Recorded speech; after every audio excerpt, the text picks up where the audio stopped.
Dun dun dun. We are live talking religious pilgrimages and sports pilgrimages. I was just reading, or I was just watching a little video about, because I'd heard about it a little bit. The World Soccer World Cup is in the USA this year, and some of it's going to be at MetLife Stadium. And people were complaining, and Europeans were saying, "We'll just walk there," because the train to get from New York City area to MetLife Stadium is going to be $150 round trip. Yeah. And I found out the reason for it was because If Goblin says he can't hear. I don't know if that would be on our end. Can Captain Infinity hear us? Actually, let me check something out. Okay, let's. Because I can hear Paolo. Yeah, so let me check something here. Oh no, we have sound. We do have sound. Lucky Tit Goblin.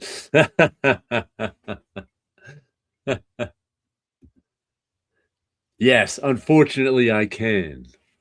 Well, good. I have just read a new time travel book, new to me. I don't know if it's how new it is. But anyway, the reason the ticket price for the train is so high is because FIFA insisted that Secaucus train station should only serve the stadium on the days of the. Yeah, no. So all of the trains that this is what I heard. Like I said, I heard one guy did a piece on it. I have no idea how true it is. Yeah, you know when artists want a bowl of red M&Ms in their room before the concert. Well, FIFA also wants their bowl of red M&Ms, but instead of a bowl of red M&Ms, they want the whole train station to work for them. Yeah. Which means all the commuters, it makes no sense. Trying to figure out primer from just watching YouTube reviews. Well, the sounds good here on my end. Hello, everybody. Hello, Missing Mars. Yeah, what's up? Well, but I think the people from Europe are they're misunderstanding the actual walking distance. Yes, that's what people are saying. It's like there's no, and they're and where they were figuring they were going to walk was the New Jersey Turnpike, which you can't walk on. No, even I know that. No, yeah.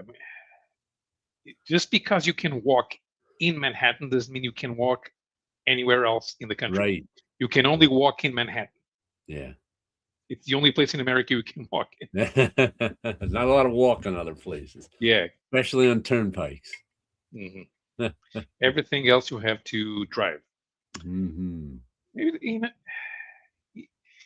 is the type of thing that if you try to get about 50 people to go on, you rent a bus. Yeah. Or you had take the train at the normal price.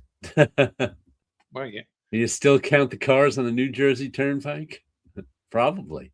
I had headphones plugged in, my brains, or working with stress. Time to de-stress. Hello, everyone. Yeah, my headphones kind of do the same thing. If I turn them off, I have to unplug the even type the thingamajig from the thumb drive, from the USB drive. Yeah. Otherwise, it won't restart the computer speakers. But the time travel book I read, One Shot Kill, I think was the name of it. I read it digitally, so one of these. But the time travel scenario they had set up was mostly about these teenagers. I think they were in London. They were in England or London or something. I don't even think it was London. It's probably every place is outside London there. But the kid and his friends were just going along with their regular life, and this 40-year-old guy met up with a 16-year-old kid or whatever, and it turned out the 47-year-old guy is the 16-year-old kid from the future. And he needs the kid to go on a mission to save his friend's memory. I think it took place in the 80s too. Save his friend's memory somehow. Like, they had some convoluted thing that ended up being a heist. But the guy from the future was like, he had already gone, when he was 16, himself from the future had gone back. But then he wiped his own memory. So that, because the guy from the future went back in time to try to save his girlfriend, who's also 16 years old at the time, in the future. But if he changed anything, that would mean that wasn't his future anymore, and it was some alternate future. So he couldn't know exactly what the kid was doing, because he has no memory of the 2-week period of when he was 16 and this all happened.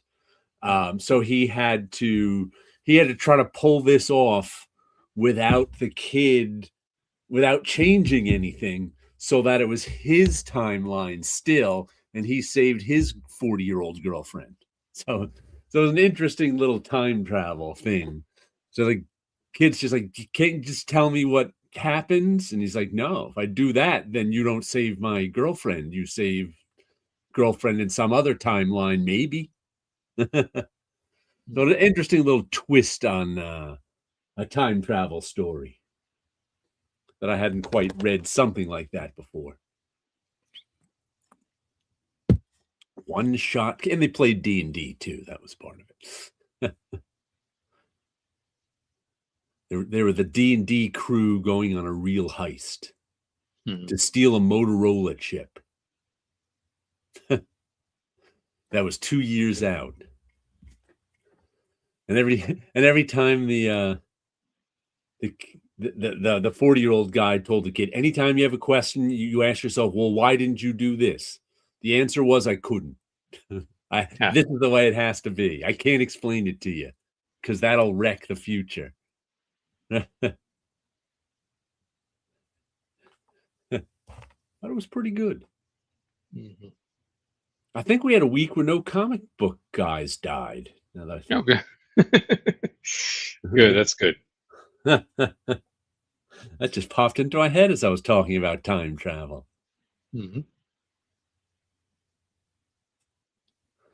We don't have to travel back in. I just saw once again some video on TikTok or something of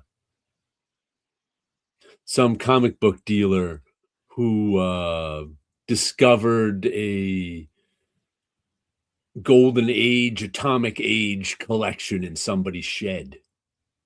I was like, oh, they still have those discoveries, huh? They weren't all they weren't in mint condition or anything. They're all pretty well loved books, but they were somebody's grandmother's collection that ended up in their shed. Huh. What's Chris up to these days? Doing Comic Cons. I think he's been busy every weekend with cons and such.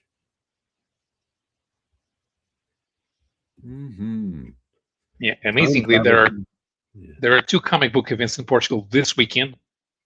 I mean, we can go like 3 months without a comic book event. Now we have 2. Well, actually, one is a comic book event. The other one is masquerading as a comic book event because it's Comic Con Portugal. And any Comic Con branded event outside the United States is a movie TV thing, or a movie TV YouTuber thing, and comics are at the back. Frank Miller canceled day before coming. But Jason Aaron is here. Okay. Too bad Frank Miller canceled. He's a big draw. But I'm sure it has to do with his health. Sure. But the thing is that it's $40 tickets, and nobody's no Frank Miller? Yeah, and nobody's in the mood to go there just for Jason Aaron. Yeah. Because time the rest, travel. Yeah. Time travel sounds logical. It was pretty logical. Changes mean you're in a new timeline. Yeah. Of course, minimizing changes doesn't stop it from being a new time. Yeah, we never found out if it worked or not because there was no way of knowing. Especially no way of knowing because the 40-year-old guy died at the end. In the 16-year-old's timeline. So, and the 16-year-old was going through leukemia treatments. So he was like, oh, at least I made it to 40. Mm.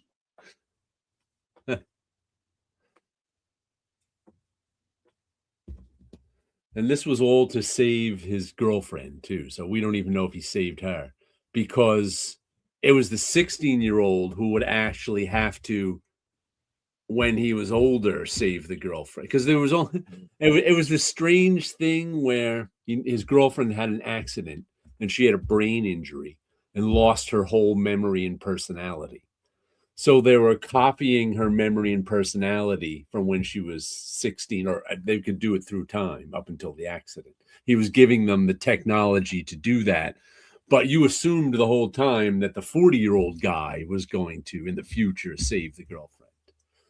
But the 16-year-olds had to take care of that, I think. But who knows if they ever did.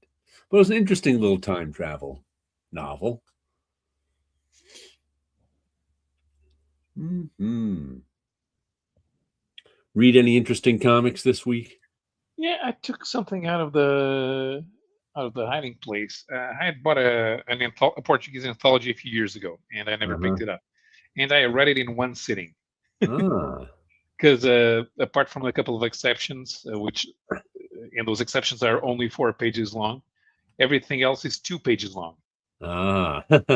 So you can read it in a jiffy, and it's kind of interesting seeing all the different artists because it's writer centric. The writer came up with a bunch of two-page stories and gave it to all of his friends to draw, and they're all unrelated. But it's interesting trying to see all of the artists packing storytelling into 2 pages. Yeah, I imagine so. And nothing feels rushed or smashed together. What kind of stories were they? Mostly about life. Slice of life stories? Yeah. I like slice. There are a few funny ones. Nothing science fiction-y. They never do science fiction-y for 2 pages over here. Slice old life. But you can see it's writer centric. But you can all of the artists have room to breathe, which is not something that we're really expecting for a 2-page story, where the writer calls the shots.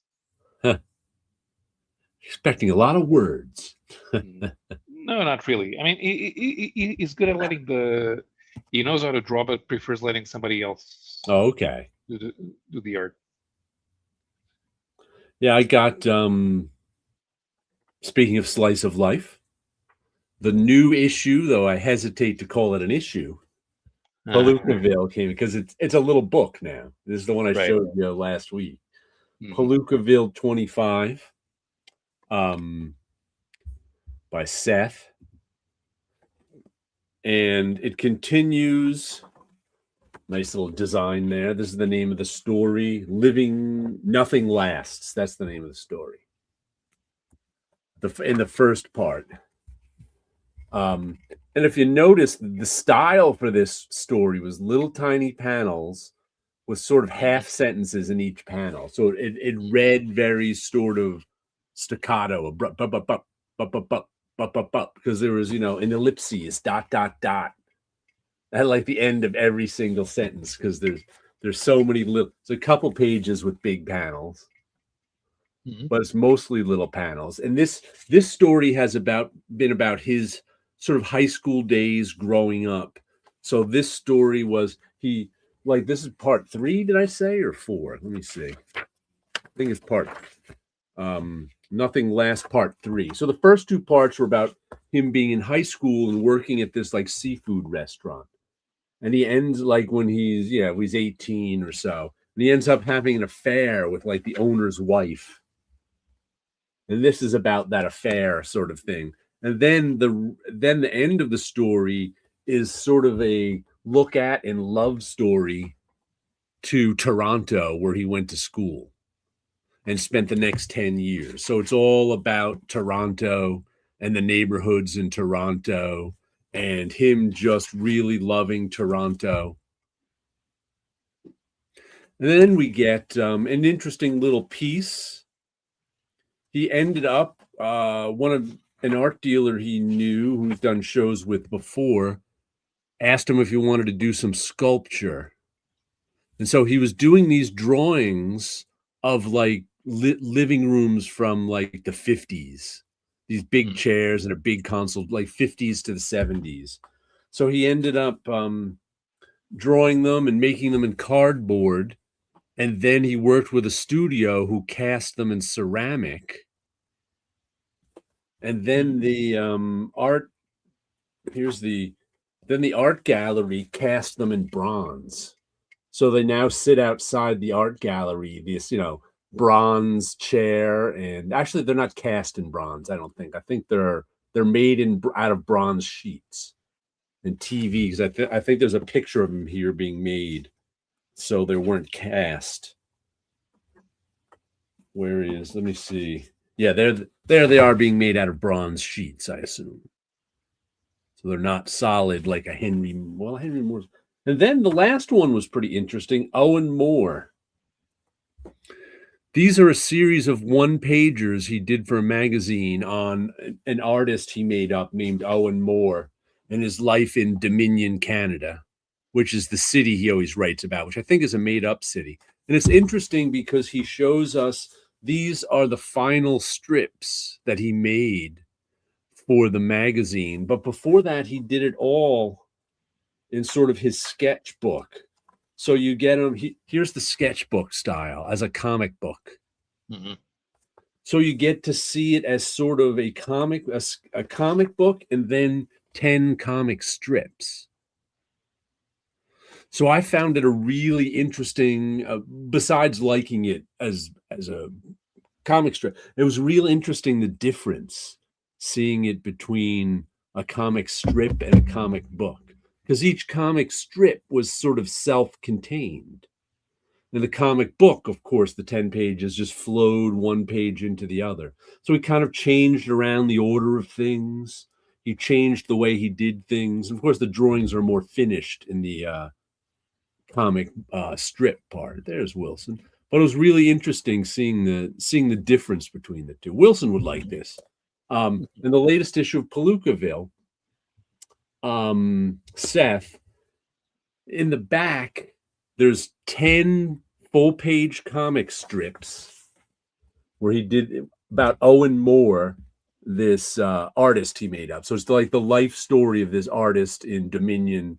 But he did that for a magazine. But before he did it for a magazine, he did it in his sketchbook as a 10-page comic book.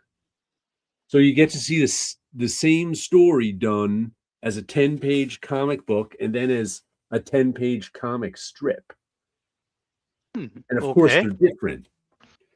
They're different. He changed the order of things. He made, each comic strip had to be concise. So I was really and he even wrote in the back, he's like, I don't think anyone will find this interesting, but if you do, what did he say? Because it was one, it's one of those things only those of us who love the process will like. He's like, perhaps I am flattering myself, dear readers, that you will find it interesting to compare the two. Maybe. You will not, however, find it interesting reading the two back to back because the plot is virtually identical in both. I read them back to back. It was right. That's how I wanted to be able to compare them. Did he use the same artwork? No, it's different. So he drew everything. Everything's the original comic book story was done like as layouts, so it wasn't finished artwork. Okay. And he kept some of the layouts, but he changed other of the layouts. And also because he changed the order of things, he had to change some of the layouts. See, that I do find fascinating. Yeah. So that's one of the things a reader like me would definitely like and pay attention to. Like one of the things he said, I think it was like in the first or second strip, because what happened when what's his name again? Owen Moore, when he was a child, he caught a fever, just like in Comfortably Numb. His hands felt just like two balloons. No, not that. But he had, when he was sick as a kid, he had this sort of epiphany where he saw the world broken down into its simplest forms, and that inspired him to inspired his art as an adult. And like the comic strip, like in the first strip, he mentions the epiphany and goes, but I'll tell you about that later. But in the comic book, is more chronological. So he goes right into the epiphany and the kid being sick. And like the second episode that got moved to the third episode of the strip. So it was interesting things like that where he played with time a little bit and changed it around. So I found that interesting. Yeah, that just like it was interesting is. the way that one of the things he was playing with too, like in the first strip, which is his continuing strip he's been doing about that's autobiographical about his high school years, and a lot of it is these small panels. Here's these small panels of someone talking, and he would do things like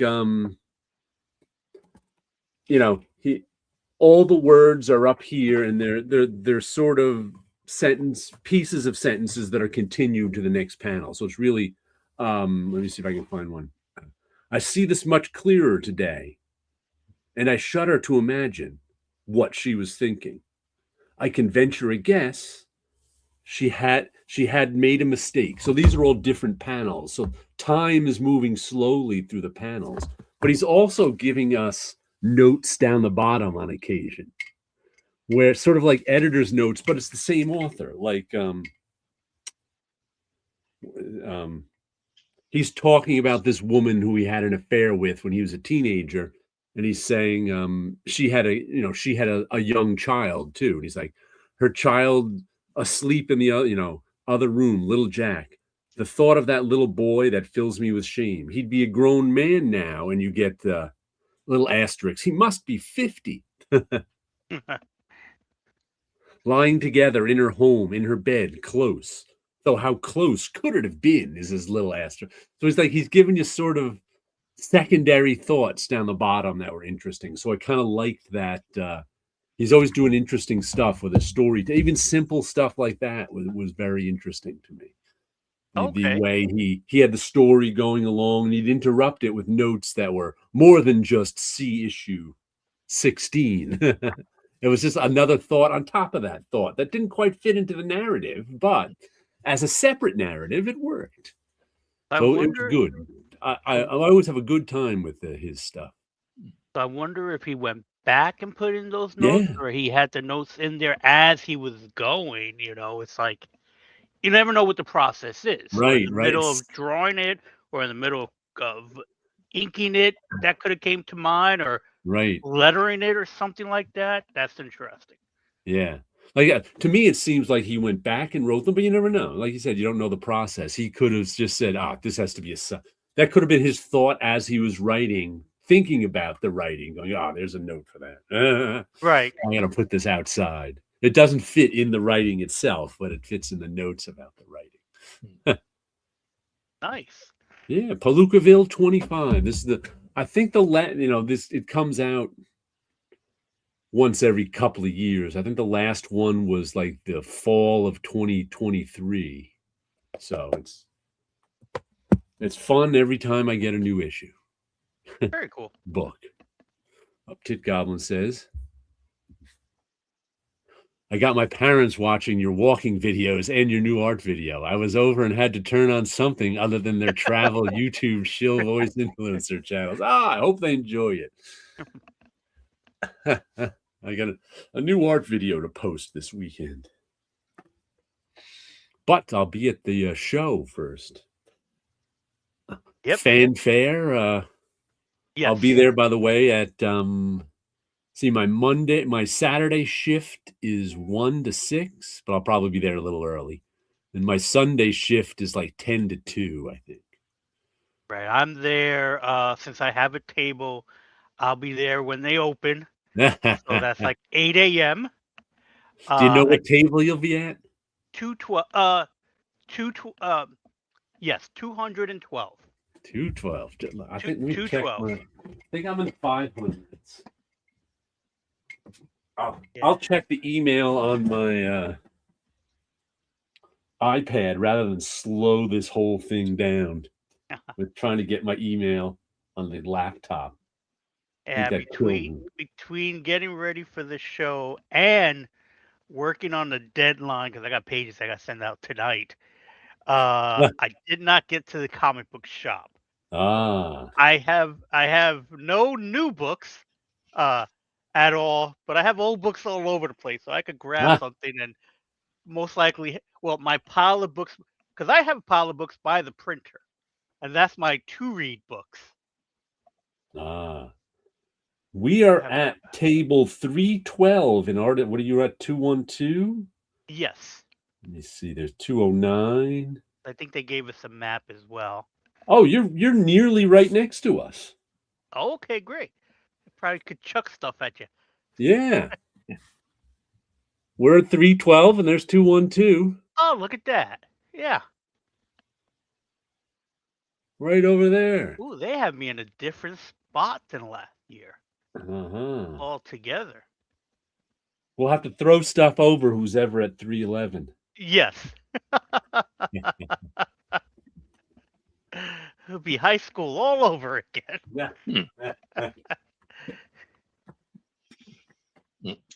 This was the anthology I was telling you about. All right. So this means Cocoon. And this is the writer. So he has a big head full of ideas. Mm-hmm. That's why it's a cocoon. The butterfly is going to emerge from his brain. And this is the signature, and it's signed 2015. And he would be very mad at me if he found out it took me 10 years to finally read this. I'm sorry, Andre. Things happen. Things happen, but and you're supposed to read the things when you're ready to read them. Yes. Yeah. And if I hadn't bought this when it came out, I probably wouldn't be able to buy it now. So I'm glad I bought this 10 years ago and I finally read it now. I'd do that to you buy things when you got the money to buy them, even if you don't plan to read them right away. Yeah, but this is 600 print run, which means that if it sells out in 2 years, it's gone. Right. But this one in particular I liked because it's called Geniuses. Let me get this. Let's see if I put the light out of the way. And it's a pair of beavers watching humans going camping. Huh. They bring their own house and it's portable in light. They're really smart, man. Let's go back to our dreary life. They're building a dam. Because it's a 2-pager and it's fun. And because everything has a different artists and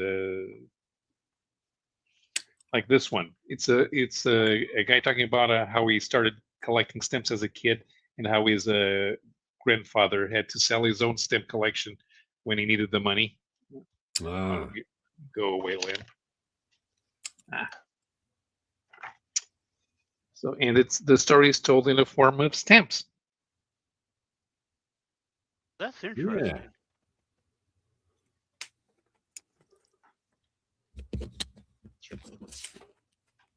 What else we got?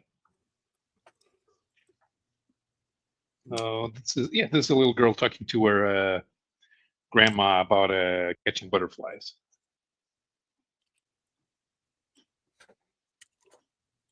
it's a simple story because she catches butterflies because they have magic dust in the wings, and she wants to become a superhero. And this is one of the stories that's 4 pages. And in the end, she remembering the story as an adult. So yeah, you got a lot of different stuff here. This one's fun too. It's a chimp trying to learn from humans how to start a fire and failing.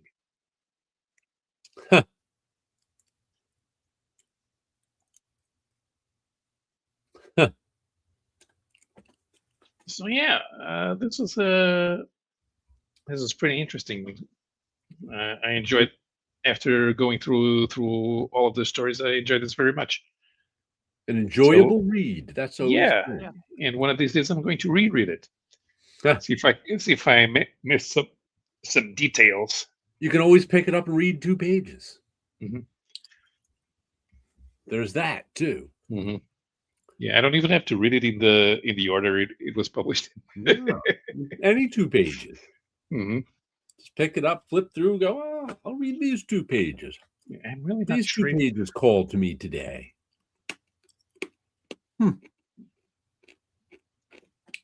Let's see what called to me on the one comic that called to me. Where is it? That I got 10 comics this week. 9 were on my pull list, and this was one I pulled off the shelf. This is Corpse Night #1. And I can remember deciding if I wanted to get this or not. Back when it was final order cutoff.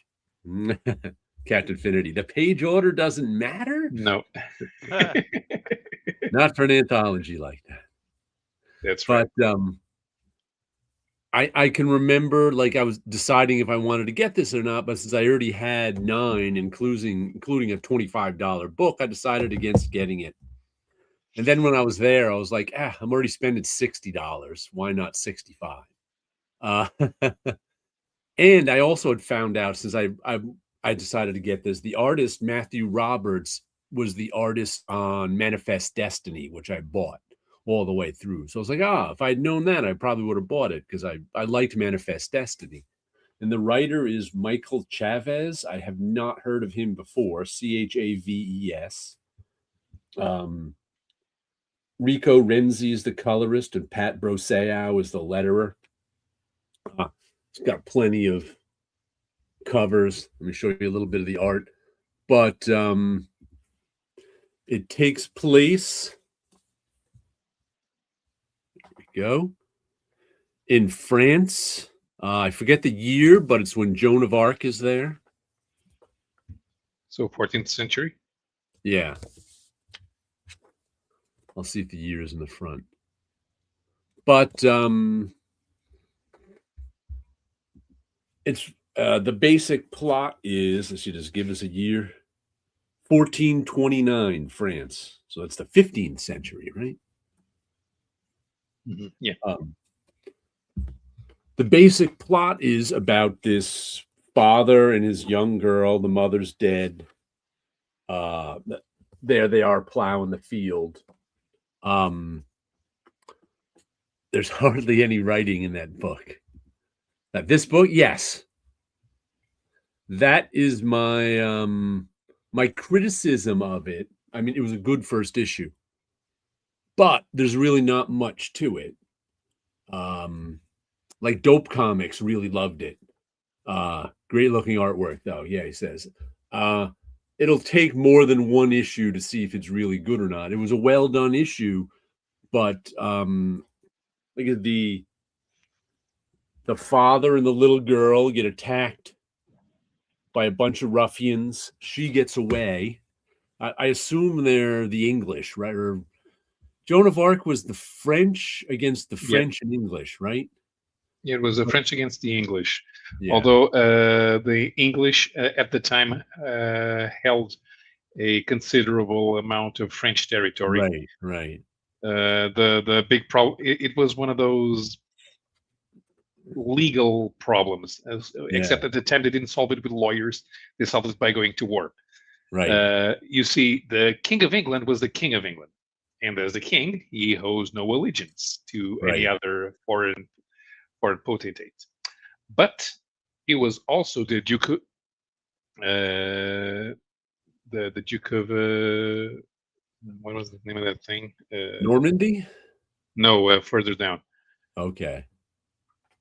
And Normandy was the part that was colonized by Vikings, right?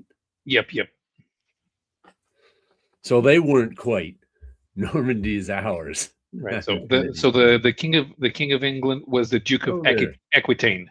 Ah, okay. And the Duke of Aquitaine was a vassal of the King of France. So so that was a political problem. So what happens in this is it must be the English who killed the French guy, peasant, and his daughter got away, who's like a kid. I don't even know how old she is, 6, 8. So eventually these English come back to kill her. They stumble on her again. She runs to her father's grave, and her father rises out of the grave. He's the corpse knight. So he's back from the dead to defend his daughter, and it ends with him killing the guys who killed him and saying, we got to find, now we have to find Joan of Arc. So she's going to find the other young girl who's a warrior. So that's her quest now. But like that was the whole first. It was well done, but it's really sort of the opening 10 minutes of a TV show. So we'll have to see where it goes from here. It could, and it moved fast, which was good. So it as a first issue, it was a lot of action, well done, but it could either get better, it could either keep going or die a slow death. We'll have to see. I'll get some more. I'll get the second issue of it. Conan became the king of Aquitaine. Well, yes. Damn that Eleanor of Aquitaine. Yeah, but that is correct about Conan. Aquilonia was Western France. Ah, okay. See, I don't remember that. I remember him being king of Aquilonia, but I don't remember ever knowing what Aquilonia was. Yeah, there we go. Aquilonia, actually. Yeah. Captain Finnan was saying Normandy is ours. Technically, that's still true. You've heard of the Channel Islands? So the Channel Islands are 5 islands near the coast of France, which are still a crown dependency. So they're not part of the United Kingdom, but they are entitled to British citizenship anyway. But they're a crown dependency, so British common law does not apply there. And until about 2004, they still functioned in a feudal system. Although it was a pretty democratic feudal system, and they didn't pay taxes, and it was actually cool. And the biggest island is Jersey. Oh, okay. So that's where the name Jersey comes from. All of the cities in the Eastern Seaboard are all based on English names, and Jersey comes from there. Captain Finity says all problems stem from 1066. Although personally, I go back and blame King Knut. Yes. He should have been better at keeping the Battle of Hastings. Well, it looks like there's 9 covers to Corpse Knight. Collect them all.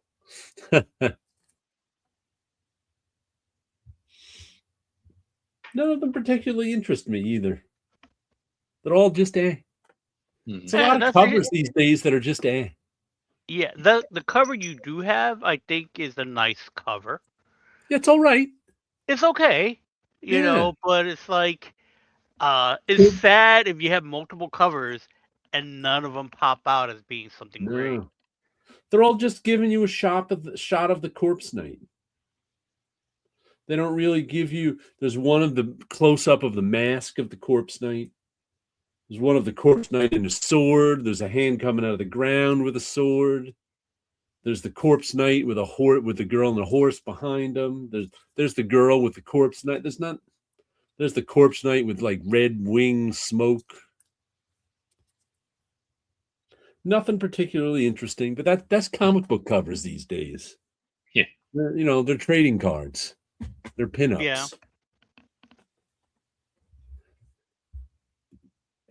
And Jersey cows, says Sleepy Reader.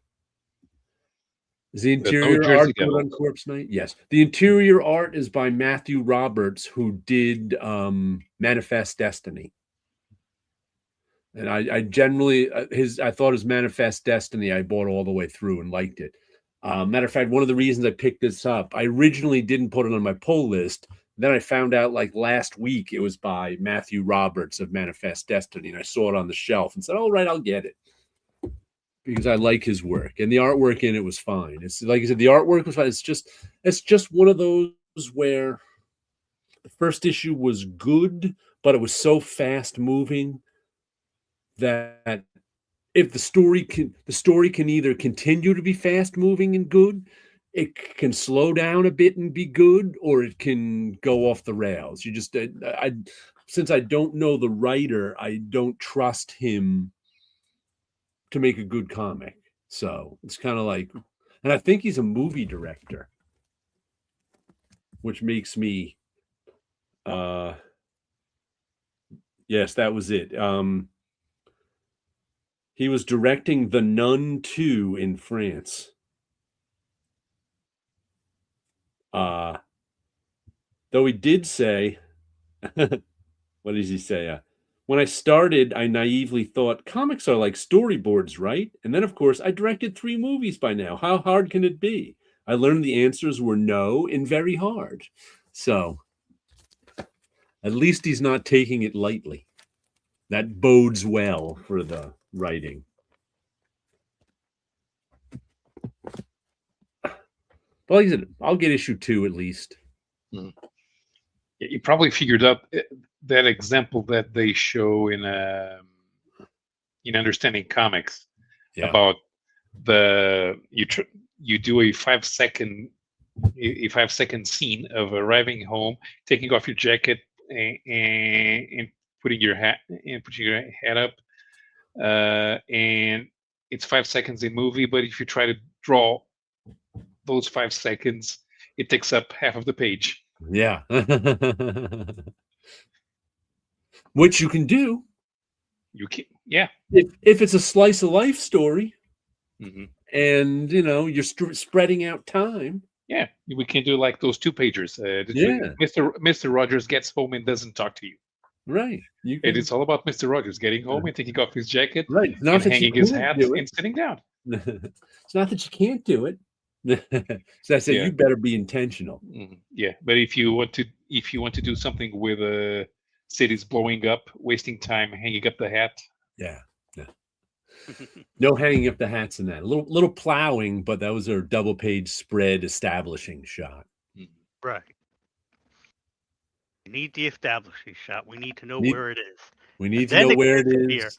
And they really wanted to set the time period and get it a little idyllic before all this fast stuff happens. Like, you can understand that.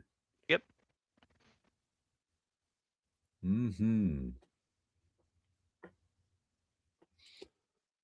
So what are you bringing with you to the show tomorrow, Wilson? I'm going to bring comic books that I've worked on, the stuff that I self-publish. So there'll be Team Kaiju, Ninja Mouse. I'll have the artwork for the next Ninja Mouse book with me. Now that I'm checking to see, I got to find that folder, which I'm almost sure is right here. That's not it. I have to look for that. So, so I have books. I'll have sketch cards, the usual kind of stuff that I bring to shows. It'll also give me a time to do an inventory of what I actually have, since I haven't looked at anything since the last show I did. So it's like, all right, I'll know what I'll need. and that's pretty much it. I just set up a nice little table with the stuff that I have, and then I'll bring samples of works that I've done already from like paper cuts to show, oh, this is what I'm currently working on that's available now on stands. Stuff like that is mostly what I'll bring with me. And then I usually bring artwork that I'm working on, although I don't have much physical artwork to bring because I haven't done not too much physical. I have the preliminary sketches and an outline for the Ninja Mouse cover. So that's the last thing I have to do, and then that book's done. So then I'll set that up to be kickstarted sometime soon. I just got to do the cover. I'm going back and forth whether that cover is going to be painted or not, or if I'm just going to leave it, penciled and color it on the computer. If I paint it, I want to use it on a larger canvas. So I think I may end up drawing it like at a regular comic book size, and then maybe try to bring it over to the canvas, redraw it on that, and do it in acrylics. So that's been kind of my back and forth in my mind. What is it I want to do for the cover? And for no other reason than I could paint it. That was basically the type of thing that pops up. The thought crossed your mind, so you figured try it out. I got the paints. I got the canvas sitting here. I had this canvas for years. Probably over 5 years, if not 10. And you can, before I get there, you can go over to say hello to the Pratt people. There'll probably be 4 people there. Okay. There'll be another professor. Rin will be there. She's short for Corinne. Okay. She'll be looking at portfolio. Tomas will be there. He's the he works in administration there, but he looks almost like a student. He's young. And then 2 students will be there. So there should be 4 people over at the Pratt spot. Nice. You can say hello to. And hello there, Donald, that just reminds me of his crazy cat there. I've been listening to, during my car rides, a book on tape. And I think it's called Under the Red, White, and Blue, which was the last name that Fitzgerald wanted to call The Great Gatsby, because he didn't like the name The Great Gatsby. But by the time he came up with Under the Red, White, and Blue, the editor was like, no, it's too late. It's The Great Gatsby. Everything's done. But this guy, and I don't know who, I just happened to find it on Hoopla, the audiobook, and it's hard to describe because it's about The Great Gatsby, but it's not, but it's about like The Great Gatsby and pop and American culture. And it reads like it listens to like a really pretentious essay. Okay. It isn't necessarily bad. I like pretentious a lot. But, and he talks about all this stuff in pop culture and how echoes of The Great Gatsby show up in this book in 1950, in this book in 1960, and this, and this, and this here, and this, that. And he got into talking about this one guy who I think it was in the late 20s, wrote a book or essay on the 7 lively arts. That sounds and the 7 lively arts were like movies and I don't know, poetry. One of the 7 lively arts was comic strips. That's how it ties into Crazy Cat and George Harriman, because the guy, in talking about this book on the 7 lively arts, and jazz, that was another one of the lively arts. But he said the guy was just kind of very dismissive about Black people and their additions to culture. He's like, out of the whole book, 400-page book, there were 2 pages that mentioned Black people and just dismissed them. He's like, they have their own culture. So it was like, no, there was no influence of Black culture on Seven Lively Arts or whatever. And he's like, clearly he did not know that George Harriman was a black man. Right. Which I didn't know till, I don't know, 20 years ago. But because he specifically mentioned Crazy Cat in comic strips as one of the seven lively arts. That just reminded me of it when I saw Crazy Cat and Comics Progressives icon. And I always connected comic books with jazz. That you know, as an American created art style. Right. You know, that is America kind of a thing, and that the closest thing that I thought, like, you know, at some point, I don't write essays, but I have these essay thoughts, and I always consider like comics as a American art form that's unique and being created in America, and it's the same thing with jazz, is that it was created as something like that. Do I have to say jazz? I use comics and jazz as a way to criticize you for not taking, you Americans, for not taking care of your culture.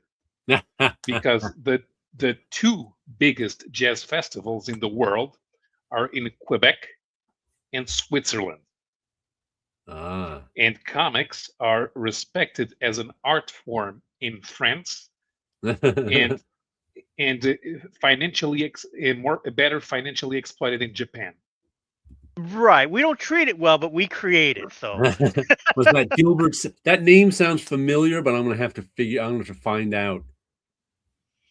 I can tell you what the book is that I'm listening to, but also jazz in the 20s, the 1920s, means a completely different thing than it does in the 2020s too.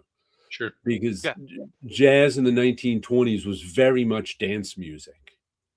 And not that it wasn't one of the seven lively art forms, but completely no. Different. But as soon as, because when rock and roll takes over as the youth dance music, jazz mutates into easy listening, and then you get the big bands and some hard listening jazz too. Yeah, what do they call that? Yeah, but you know, smooth jazz and experimental jazz only are people only notice it in the 60s. I suppose that's when the drugs counterculture started getting big. Mm-hmm. Yeah. I mean, Miles Davis was doing a lot of experimenting. Hard bop jazz. The book I've been listening to is Under the Red, White, and Blue by Greil, Greil, Marcus, Marcus. That's the audio book I've been listening to. I can't remember the art. I'm going to figure out who wrote the Seven Lively Arts book, because that I'm not sure of. Greil. I don't think I've heard that name before. Greil Marcus. Greil Marcus. But it's an interesting book so far. I'm so radicalized now I even hate saxophones since TikTok. Saxophone. Saxophones. I love saxophones. And here's issue 12 of Exquisite Corpses. It's going one more issue. But what I found interesting about this is the one that's about the assassins. The assassins all fighting each other, and whoever assassin wins gets control of the US of A. But, you know, as they take over a small town. But what I found, it's been good. I've been enjoying it the whole time. But what I found most interesting was that the first 11 issues were by James Tynion and a co-writer, and Michael Walsh and a co-artist. And now issue 11 is just by James Tynion and Michael Walsh. I'm like, they kicked their collaborators off the end of it? What? I just find that a little weird. Huh. Like I said, there was 2 credits And matter of fact, I think Michael, though the art looked kind of like Michael Walsh all the way through, he was credited second in the rest. As a matter of fact, let me pull out another issue. I'll tell you the credit. Where is it?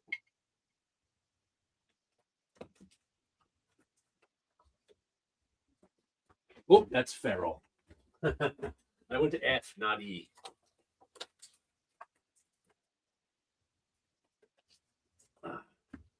There's Exquisite Corpses #1. No, this is just Tinian and Walsh too, I think. When did the other... So issue #1 was just Tinian and Walsh. Let's see.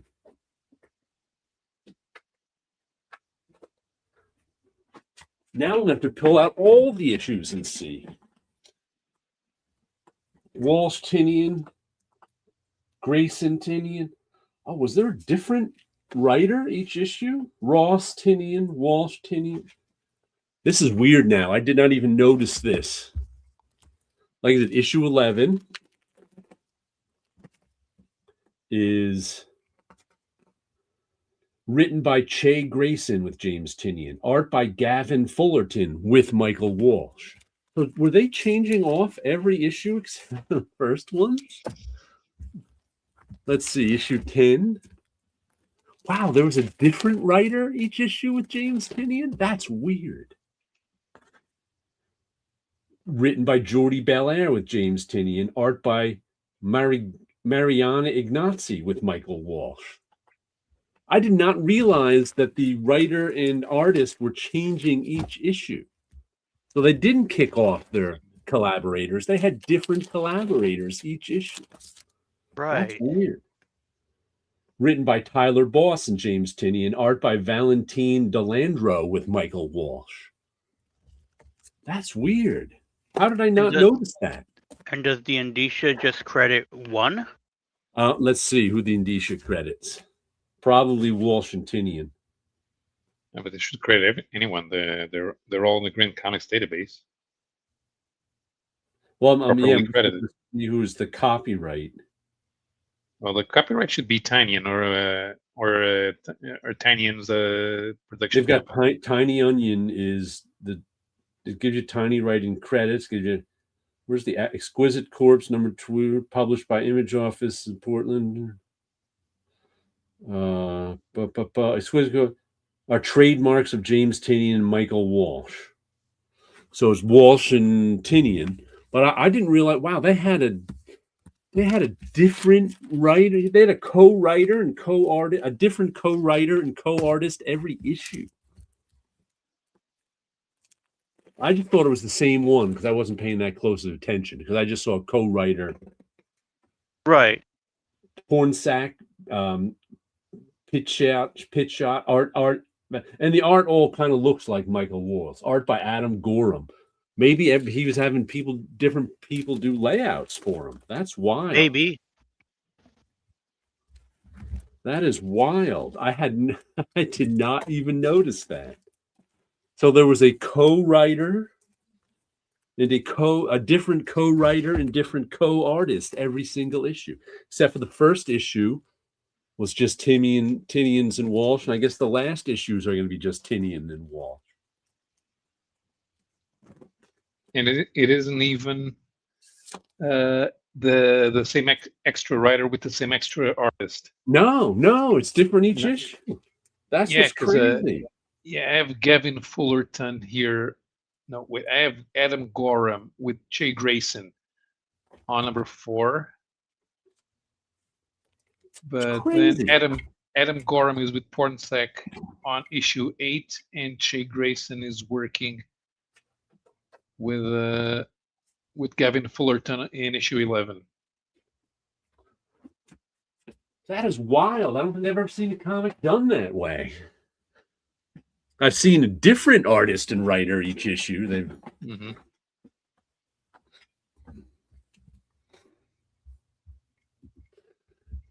Yes, the game Exquisite Corpse is where one writer takes over from each other, so it makes sense. Yeah, now that but the S on it always. For those who don't know, there was a surrealist writing game called Exquisite Corpse.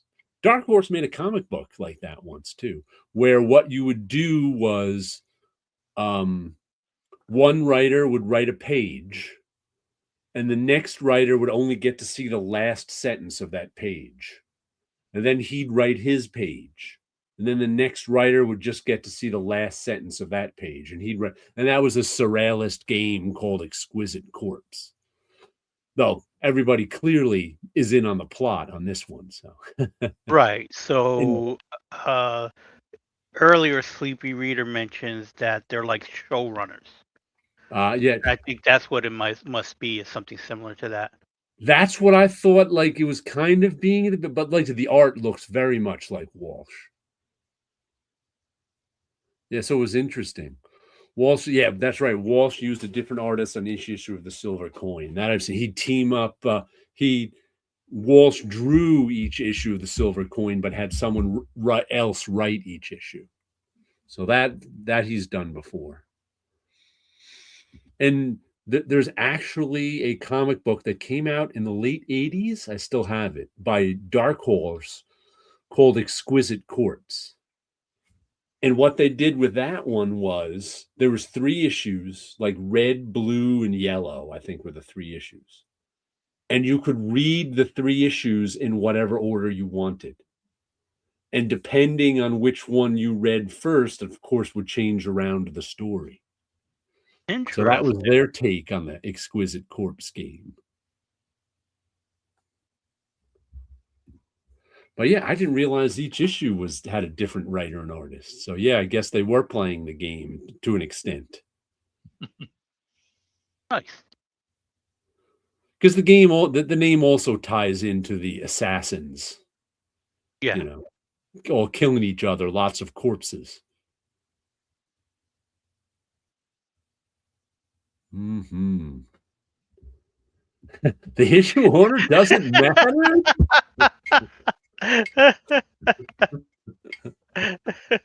Not on that one. That's twice now in one show. Yeah. Sounds like a good look and read along video. Yeah. Though the art is very consistent. It looks like Michael Walsh. So I don't even know what he might be finishing it all. But it's been a fun series. Like I said, that's been a crossover series too. Lots of people who I've seen on TikTok who are Marvel and DC fans have been buying that. Sleepy Reader. Modern comics don't like to explain what they are up to, sometimes creating extra confusion. I have a comic like that this week. Which another first issue I got from Mad Cave. It's Planet Atmos Exordium. I have no idea what any of those words mean except planet.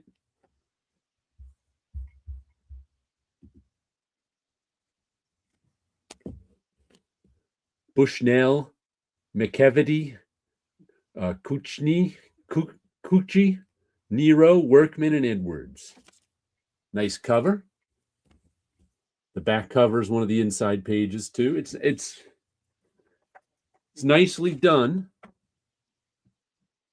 Some good artwork on it. Who's the artist? It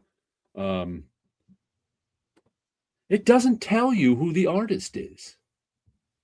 It says created by D.R. Bushnell and Tommy Lee Edwards, and then it says story, D.R. Bushnell and Rob McVitie.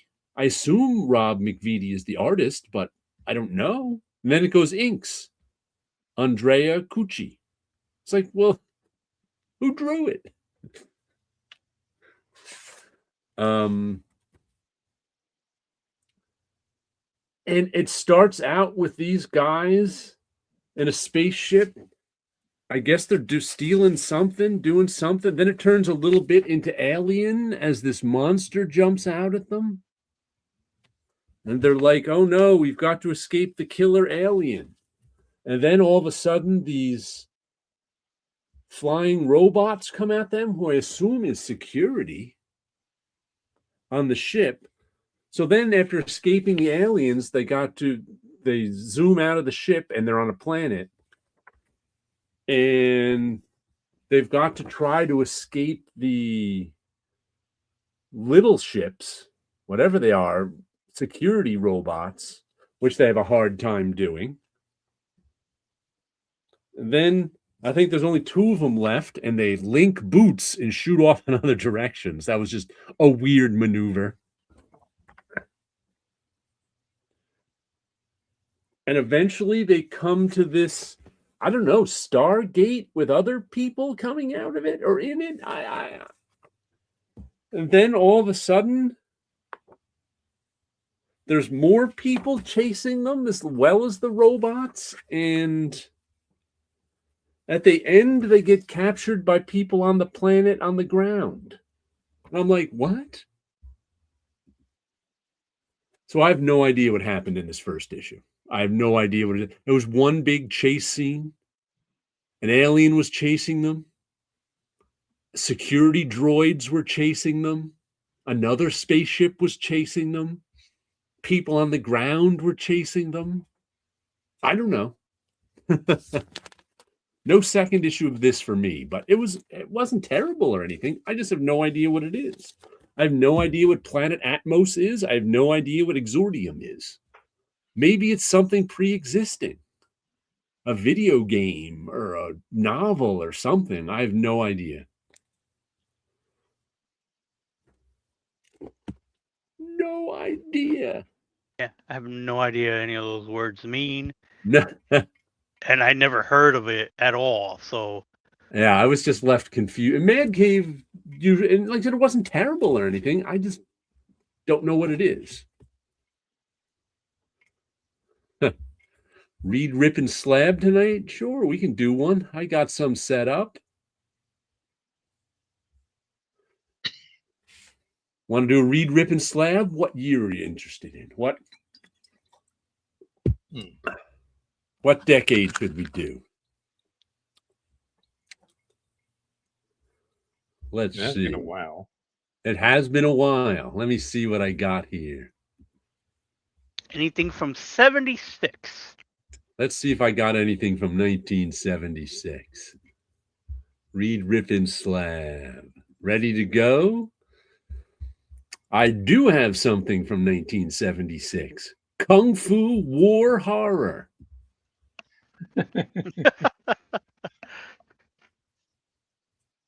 That just one single genre or each individual? I think it's each individual. Let's see.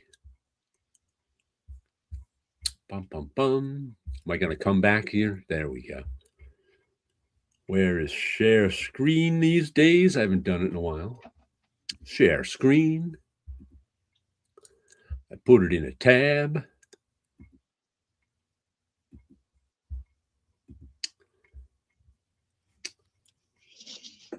Here we go. 1976. Cavern. Tomb of Dracula 49 and Master of Kung Fu 45. Joe Kubert, Gene Colan, Tom Palmer, Gil Kane, and Alan Milgram. So the only guy, some good stuff. The only guy there who was under the age of 30 was Al Milgram. Ah. Because Joe Kubert, Gene Colan, Tom Palmer, Gil Kane were all veterans. Yeah. Al Milgram was the young guy. Yeah, he had started, 2 or 3 years before? Something like that. I don't think, maybe Tomb of Dracula I could have read, but the other ones... I think Missing Mars, I'll take all 3, please. Not the game. Mm-hmm. Tit Goblin's going to read Master of Kung Fu, rip Sergeant Rock, and slab Dracula. He's always quick with his read, rip, and slabs. Yeah. He is, yeah. I'm going to read Master of Kung Fu, slab Sergeant Rock, and rip Tomb of Dracula. Sorry, Tomb.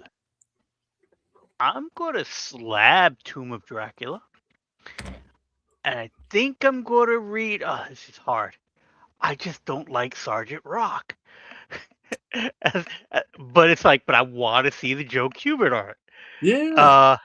So yeah, I'm going to read the Sergeant Rock, Slab Tomb of Dracula, and unfortunately that means I'm going to have to rip Master Kung Fu straight down the center and try to break apart the fighting. Yeah. That's going on there. Mm. Yeah, I want to see the Joe Kubert art of Sergeant Rock, but it never did anything for me when I read those stories. I generally like Sergeant Rock, especially the Kubert Sergeant Rock, but it wasn't like a favorite, because I was a superhero kid. Yeah, I think it's the same thing. It's like I respect it, and whenever it popped up, I would read it. Right. Because I felt like, well, no, I have to read this. Yeah, Even it's before I knew who Joe Kubert was, it right. would be like you would find, like, whenever you get like a bunch of books from somewhere, there's always a Sergeant Rock in there, or there's always a kiddie book, meaning Casper or Richie Rich or something like that. When you buy books at like a flea market or something, and it's like, oh, you can have the whole box for whatever, and it's like Right. there's always some rock books in there. this exactly. Like I said, when we in the kids network, whenever we went to somebody's house to buy issues for a nickel or whatever, there was probably always some Sergeant Rocks that get thrown in or Yeah. we picked up as a bundle. Mm-hmm. Comics Progressive. I graduated high school and stopped reading new comics in 1976. Gee, I'm old. I never stopped reading new comics. I've been reading no comics since my whole life. That's very 70s when you size up all three. I think because they're sort of off genre. The 70s was the maybe last time there was mainstream stuff that wasn't superhero. It wasn't the most popular stuff, but right. But you still had westerns going around. You still had the teenage angst books. right. Missing Mars asks, Comics Progressive, has he ever got back into comics? He's puts out a lot of videos of buying Charlton and DC Love comics. I don't know if he ever got back into new comics. He got more interested in older comics, and of course, heavy metal. There we go. Yeah. Let's see. What am I going to do? I think I want to read that Sergeant Rock now. You've talked me into it. Oof. Which cover do I like better, Tomb of Dracula or Master of Kung Fu?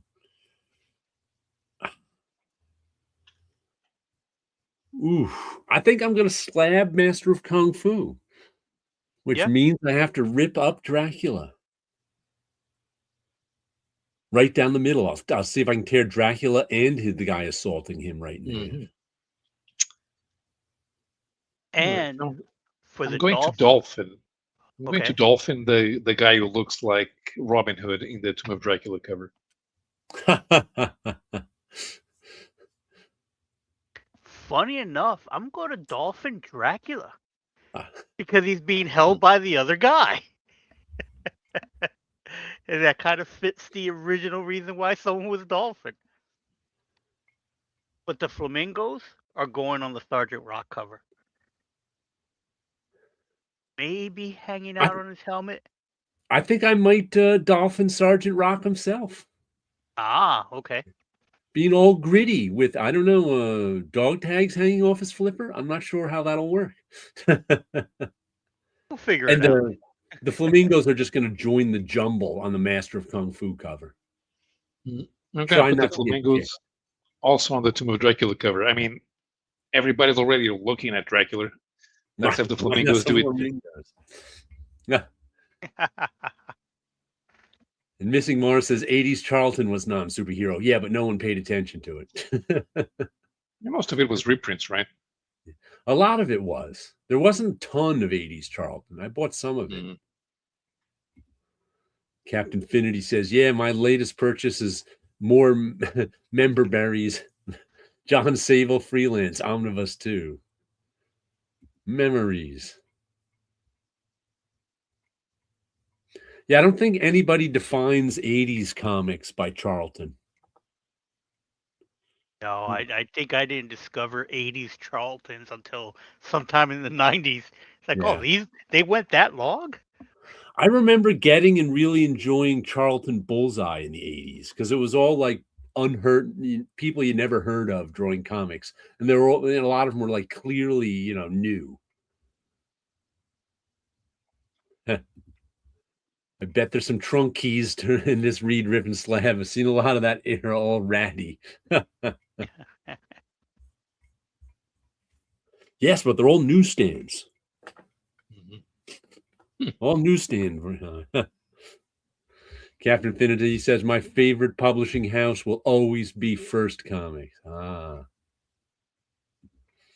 Comics Progressive says, I read a lot of new indie comics from about 1998 to recently, starting with Richard Sala. Yeah, I only discovered Richard Sala really about 10 years ago. I started reading him. It wasn't that long ago. He was one of those guys I always kind of passed by because I wasn't a huge fan of his like children's book art style. Even though it's not really children's book art style. But then I got into him with the one I'm still looking for the 4th issue of. Oh, what is the name of it? There was Fantagraphics used to put out this series of books called their Ignatz line. Delphine, that's it. And there were like these oversized magazine comics. And they came out once in a blue moon. And they were like giant, and like Richard Sala did one called Delphine in 4 issues. And I only ever got the first 2 issues and then kind of forgot about it because it came out whenever. And I've eventually tracked down the 3rd issue, but it's like the 4th issue is nowhere to be found.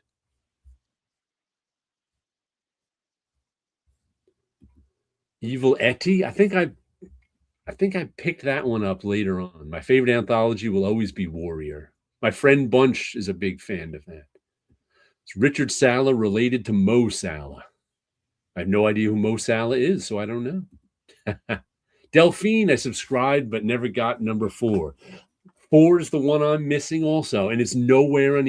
You can occasionally find it on eBay in with all.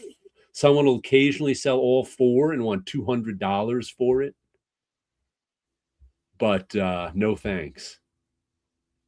Someday I'll find issue 4. And I'll read all 4. and even they put out, like I said, the issues were actually pretty big. They were like a little bigger than magazine size, tall height. And they put it out in a collected edition, which was small. Paolo may know Mo Sala. Do you know Mo Sala, Paolo? No. Never heard. And the collected edition now is out of print too, in like $70. And it's like small. It's like that big. So I never bothered with the collected edition either.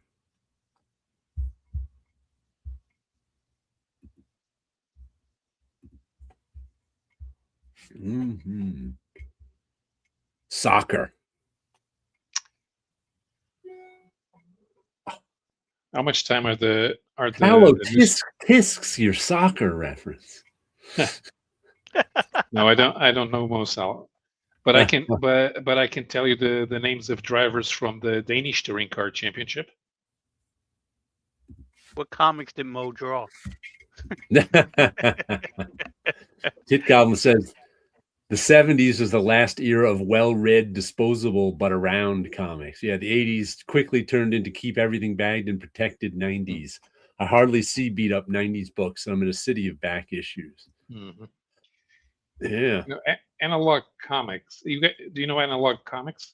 Is a guy from Finland who talks about European comics. No, I don't know him. So he decided to do a video on what to him was the comic that changed European comics forever, and he put the first Asterix. And I said, well, Asterix, it's the first. Well, Asterix is a financial success. I wouldn't say that European comics were changed by Asterix, but more about the fact that Asterix was published in Pilote magazine. And to me, the comic that changed all the European comics was the first Blueberry, Fort Navajo. And when they started thinking more about the French comics were usually serialized, and then the graphic novel would come out, and they were cheap because they were available in soft cover. You could either buy the magazine and throw it away because and then you could wait until the comic came out and buy it was a soft cover. It was cheap. And nowadays you buy European comics in France and everything is hardcover and oversized, and instead of the usual 46 pages, they're like 120. So now they cost like $30, and that's normal. Huh. So it's the disposable comic disappeared everywhere, except oddly enough, Japan. We'll put out them in big anthologies that are disposable.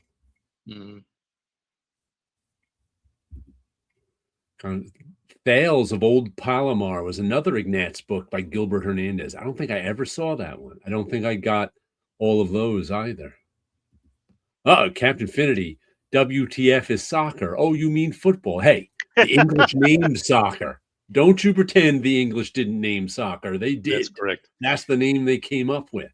Yeah. We should call it by the football later. We should call it by the Italian name. Calcio. And it's named Calcio because it used to be played on the street. Calcio. Calcio.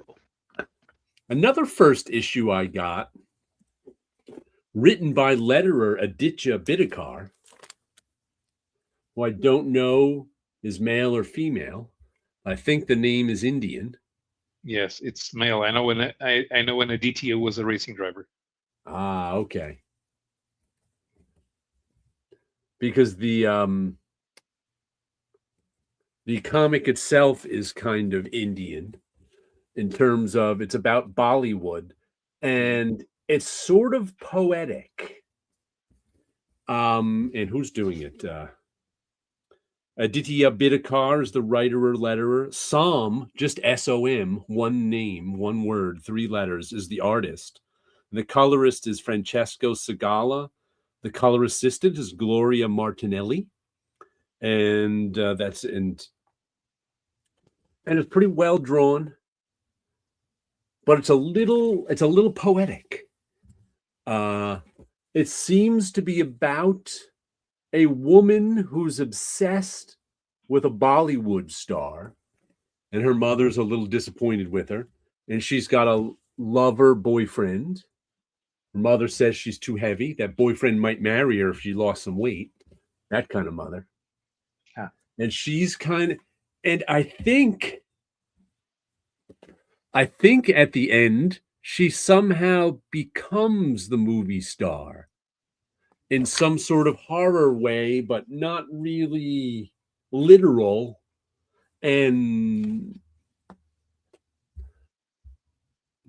like I said, I think it's about a woman and an obsession with a Bollywood movie star, but it's done so poetically in places that it doesn't seem literal. So I'm not sure what parts are literal and what parts aren't. But it was a fun read. I understood what was going on more than I did in Planet Atmos Exordium. And this wasn't poetic at all. And it's a little extra big, too, I think. Was there a next issue, Behind the Facade? I think it's supposed to be a horror book. Seems like it. Yeah. And the mother was a bit of a horror, at least to the daughter. Unless you thought she was giving her daughter some solid advice.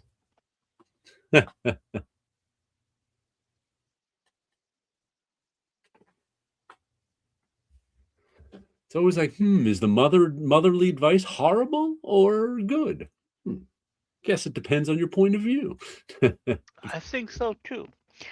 Speaking of anthologies, so today as I was working, I get a message from a buyer on eBay and wanted to know if they could get a discount on my big books of Ah, the big books of whatever, Unexplained, the big books of oh, what was it? The Big Book of Death. It's a bunch of them that DC had put out, or actually no, Paradox Press, but I think that was DC. yeah, that was DC. Because I would have gotten this with the bundles, Right, and this just happens to be one of them that wasn't asked for. I had it out because I was measuring the size of it. Because the person's like, "Oh, you have 4 of them. Would you take $15 for each of them?" Because I think I had them up there for like $20 or something like that. right. And it was like, okay, sure. I've had them on eBay for years now. Why not? Or at least a year. When I like was going through the books and stuff like that. And it's just funny on how some things sell and other things just sit there. And it was Right, just one of those things like it was wild because the person asked for like 4 books. right. And I have a feeling if I had any more of the books up there, they might have asked for those as well. So it just, since we've been talking about anthologies, it was like, oh, Send them a message. Hey, you want here's the other the one? anthology that I have. Did you send them out already? They're actually all packed and ready to go, but I missed the time to get to the post office. Yeah.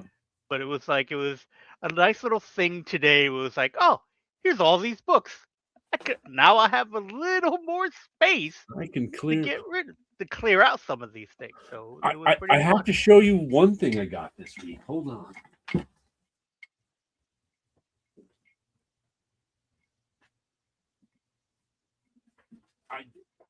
I don't know if you recognize these.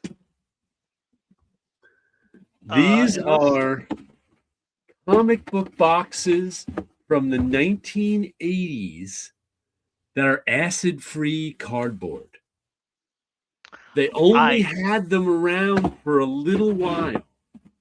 I never saw those. The only ones I saw was the ones that Marvel had produced, where they were about that size, and then they printed on, I think, a one-color graphic on there. And again, I didn't see those until they were no longer on the stands, because I never saw them on the stands. I've only seen pictures of them, and then that reminds me of something like that. But that time period, no, I didn't even know those boxes existed. I don't know how many years they were around. But I still have mine from the 1980s. I may have bought about a dozen of them over the years. Oh, okay. Because they were expensive. Being that Right. they're acid-free cardboard, they don't degrade. And I remember them being about $12 a box. That's 1980s $12. Yeah, when regular comic book boxes were $3. Right. So over the years, I bought about 12 of them. I was like, acid-free, cool.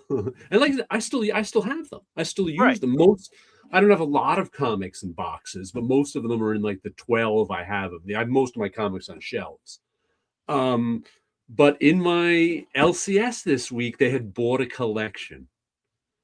And there were 4 of these boxes. I was like, oh, cool. He's like, you want them? I was like, sure. He's like, you can have them. Nice. Because he's like, they're so cumbersome. There's no handles on them, but they're actually smaller than a regular comic book box, so they're a little easier to move. But I fill them up with comics, and they're still heavy. But I was just thrilled to get 1980s acid-free comic book boxes because they're also kind of unnecessary in that when your comics are bagged and boarded, the acid from the comic book box is never going to get to them. Right. But when did the bags show up? Because I didn't know about the bags until about I didn't know anything about bags until probably 3 to 4 years into collecting comics. Bags showed up in the 70s. So there were comic book bags in the 70s. They were not great. They're the ones that weren't archival. Right. I started getting my comic book bags in the early 80s. By the mid 80s, comic book bags became archival. They weren't. I think they were originally like polypropylene or something that off-gassed. Like comic book bags, and since though they may turn like cloudy, they won't actually. They're not actually doing anything to your comics. And then by the late 80s, bags and boards were standard. Like in the early 80s, it was bad. Like I still don't board most of my comics because I'm from the bag era, not the bag and board era. So by the late 80s, bags and boards were pretty standard. So if you started getting into comics in the late 80s, early 90s, you bag and board everything. Right. But like I had to replace all my early 80s bags sometime in the 90s because they turned yellow and gooey. Yes, I do remember in the 90s having all my boxes out in my living room and just replacing the bags because everything in the 80s were practically sticking to get to each other. Yes, they stick to each other. They You stick pick to up a each chunk other. of comics. Yeah. So it was like I remember going through it. It's like, is it turning back into oil? Which is Right. basically what was happening to them. Acid-free box, shorter than a short, but a little bit. Yeah, About 4 inches shorter, probably. Yeah, that box is practically a prototype box. I was just like, oh, cool! I got 4 more of them because you haven't been able to get them since like 1988 or something. Right. She said crappy comic bags were available by 1970. Boards didn't come until later. Yeah, I knew some. I want to say I knew some. I probably read about them. Some people, like older collectors, used to keep their comics in Ziploc bags. Even there were some who would put like 10 comics in a Ziploc bag and zip it up. That's what they do. I know before I discovered bags, I think I kept them first in a folder. Then, as the collection grew, into I think a type of a shoebox that I had, like a plastic shoebox type of thing, and then into milk crates. Milk crates was like everywhere, so it was easy to keep the comics in that. Bags, I didn't have any type of bags except for a local newsstand started keeping bags in within folded up and rolled up within a rubber band. Okay. And so you had to buy bags in like groups of 10. I think that was $1 at the time. I know it was a price that was like, those seem too expensive. But I wanted to get them, and not knowing anything about boards yet, because boards I probably didn't find until the later 80s. Yeah. And even the boards wasn't archival. No, there are boards that I'm still pulling out from old books, and it's like, that there's a mirror transfer of the ink onto the boards, one of the colors, because it wouldn't be a full color. They would just be a board. I've got some old boards that are like brown cardboard too. Yeah. Yeah. And it was like, and then, like I was saying, it was like, one time in the 90s, it was like going through it. It was like, and I think it was the last time I actually organized my books, was replacing, because by then, we were able to get whatever the price was for 100 bags, $10 or something, $9.99 is the price in my head. It might have been cheaper. It might have been $4.99. Yeah, it's $4.99 probably. $4.99 sounds about right. Yeah, for 100 bags. So I would get, would go to the comic book shop and just buy like 3 packs of bags and just try to do them all at one time. And I got them done. But at the same time, I was like, I'm not going to do that again. That's insane. And it was probably the last time I ever actually tried to, at least bag and board is some sort of organization. Right. Till a certain point. And then you start working at Marvel, and I was the type that, oh, you gave this to me for free. I'm going to take them all.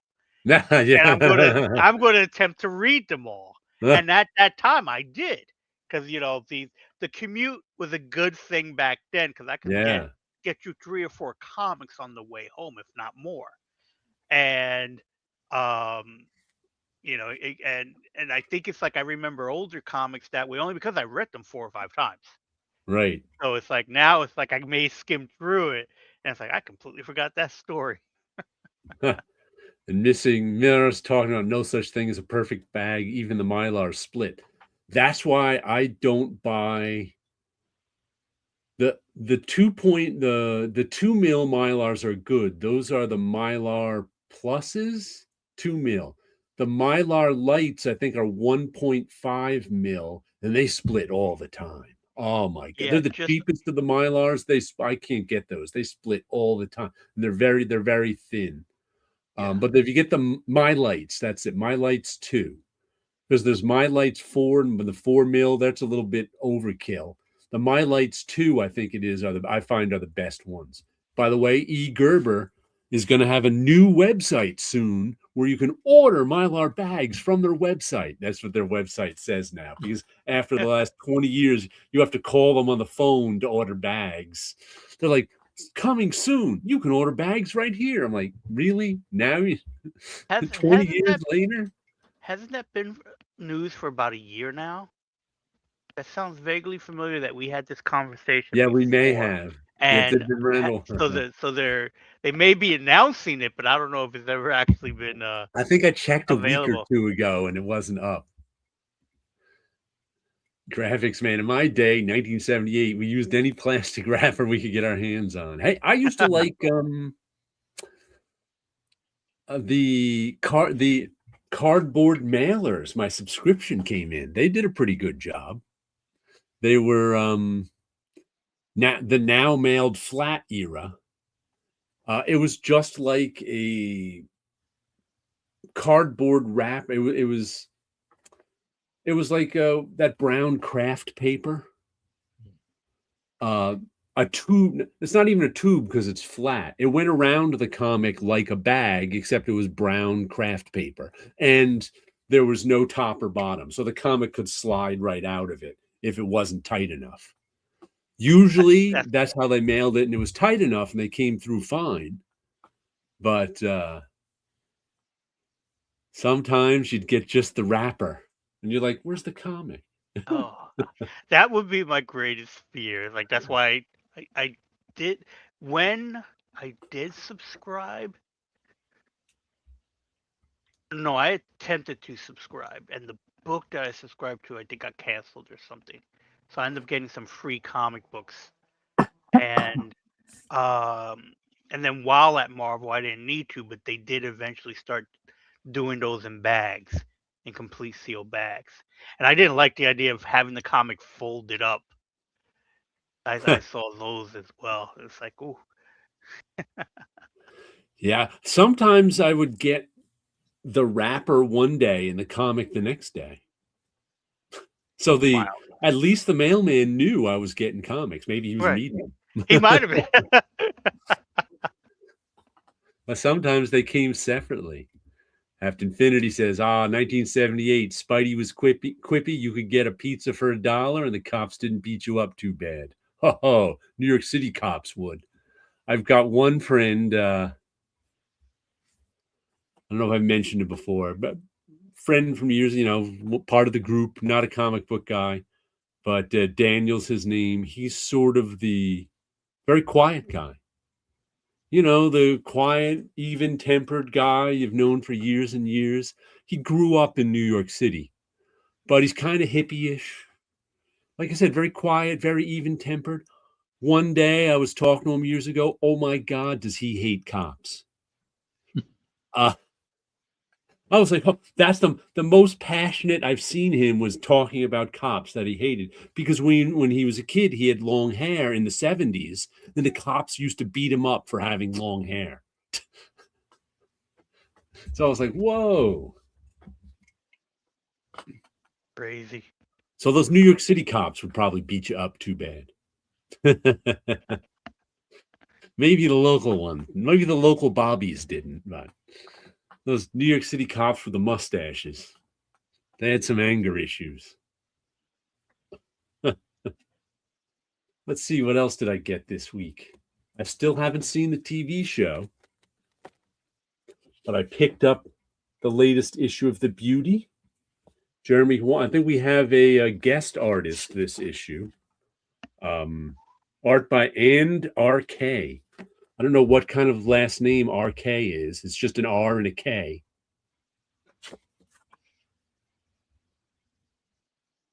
There we go. Come on. Anad RK. There we go. Nisha Singh, Jeremy Juan, and Jason A. Hurley. And this is what sometimes they do this. It's a done in one issue in between their arcs. And it's just, this one's just sort of a slice of life romance tale about this couple. This was mostly told from the guy's point of view. And he's constantly getting himself tattooed. He's the tattooed guy there. But since when you have the beauty, you heal real quickly. He's constantly getting re-tattooed. And the reason he's getting re-tattooed is because he and his girlfriend, wife, I forget which, they live together. We're just sort of normal people. They used to make fun of the people with the beauty. Then one day he talked to the beauty, by the way, is an STD that makes you beautiful when you catch it. So people actually want it. So they both eventually got it on purpose because they're like, hey, let's, and it wrecked their relationship. Specifically, it made him wreck the relationship for whatever reason.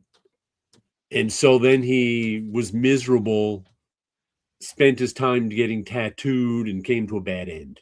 So it was a nice done in one sort of slice in life look at how the beauty can wreck your life. It seemed like a good idea at the time. It was not a good idea. Oh, I guess you meant New York, so I guess you got that one. Yeah, I get not since Spidey was in it, you must have meant New York. That makes sense. New York, just like I pictured it. So questions that have come up recently about art supplies is I was asked, do I have a favorite type of sketchbook? And it doesn't occur to me about sketchbooks. What is it that I prefer? Other than I own more than enough. I think they're Carlson, the 8.5 by 11 black sketchbooks. Okay. I think it's Carlson. I'm hardcover. Not hardcover, 8.5 by 11. And it's not that I prefer it. That was the one that I found to be all over the place. Yes. But I wasn't positive at the time to suggest, what do I like about it? Is there, paper quality and stuff like that? But I find that is a great size for me, 8.5 by 11. But any larger, I prefer spiraled. Right. Than the perfect bound. And I think it's just that because I just like an open large. Right. And the smaller sketchbooks, they vary on what I happen to pick up because I found something that looked interesting at the time. That's and what we all do. That is such a. I never thought about it at the time, but it's just a weird thing that it's like, we have our preferences on pens, brushes, markers to a certain extent. And it's like, but the paper we're working on could be whatever we grab, unless it's specialty for something. Right. Like if it's going to be for watercolor, then you want a watercolor paper, that kind of thing. Like marker paper, I don't like marker paper. I don't like the feel of it. I don't like the sound of it. So I tend to use other stuff when I'm using markers. Right. So it's like, it was one of those things like, sketchbooks, there's not a loyalty to a brand. No, I don't know. It's just either. What's there. And there's been some where it's like, I don't like the feel of the paper, but that's been far in between. Most of the other time, the paper is fine. And so my question would be, is like, is there one that you have, or are you like me where it's like, I needed a sketchbook. I picked out something that looks like it might be fun to play with. but not necessarily I have to get this or that brand. I'm mostly like you in terms of I have a lot of different sketchbooks. The one sketchbooks that's consistent are these ones that are, all back here. These are my ink books that I do. Where you make your patterns on? Not my patterns.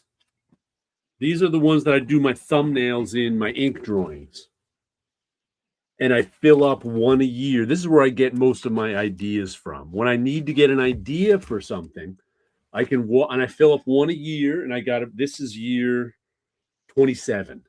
This is book 27. For 27 years, I've been filling up these books with these. I just draw a little panel, and then I draw in ink. So when I need inspiration, when I say I need an idea, I walk back there. They're all lined up over here. Whoops, there. Right. I can pull one out, look through, and go this one. Like, where was the one I was just doing today? This 3 ink drawing that I was just doing today comes from one of these. Matter of fact, it comes from, I now write where it comes from. Ink nice. book 22, page 2. I only started doing that like last year or the year before. For the last 27 years, I have no idea which book they come out of. So that came out of that book. So for this specific thing, I have a preference. Like for my textures are all done in like these. I just upgraded to a 9x12. Are done in these multimedia books, but they're only done in these multimedia books because they handle a lot of ink, and I happened to buy one. Right. And went, oh, that's good for that. Other than that, I've got there's a shelf up there with 1, 2, 3, 4, 5, 6, at least 7 different types of sketchbooks on it. Just where you go, ooh, that one looks interesting. And you buy it. And then if I never find a purpose for it, it kind of just sits there. But those black ones, I used those all throughout the 90s. Yeah. Because I was in New York City a lot. I was hanging out with my friends in bars a lot. And so they were good and rugged. That's why I liked them. But I never liked them because, like I said, since they were hardcover, you had to hold down the sketchbook with one hand and draw with the other. I didn't discover till the early 2000s, where I wasn't in bars so much, that I liked spiral bound ones best. And that's when I switched over to these ones here to start my ink books. So I have all, and I also love little notebooks and little sketchbooks, but I don't use them that often. This is my notebook. I started it in 2020. Right. Then occasionally, let me see if I can find it. I'll do a sketchbook project where I think it's over here. There it is. Here is a moleskin red sketchbook. It's old, you can tell, because the elastic doesn't work. Yep. I have a few like that as well. Little red sketchbook. When was it? This is from 2012. And since I bought a little red sketchbook, I filled it up with little drawings in red. That makes I had an idea. Good sense. Yeah, makes perfect sense, doesn't it? Yep, to another artist, that makes perfectly good sense. And I scanned it all in and was making a book out of it, but I never finished writing the book. But I did the whole, filled up the whole sketchbook. Was it 41 drawings, all with red ink? Little red sketchbook, drew it in red. Of course I did. Yeah, it makes perfectly good sense. It reminds me of when I was working for Topps. They had a deal with Target, and so they had a set of cards, that Star Wars cards, that went to Target. So the sketch cards that we drew had to have mostly be done in red. Something had to be red. It didn't all have to be red, but it was, again, target red, bullseye type thing. So it was like I was working on this project and I was like going over the list because with Star Wars, there's some characters you can draw, you can't draw. There are certain rules, like you can't have a character holding a weapon towards the reader. Right. It's just, something Lucasfilm had. And it wasn't until like I got the assignment, I took a quick glance, started drawing all these sketches, drawing black and white and stuff like that.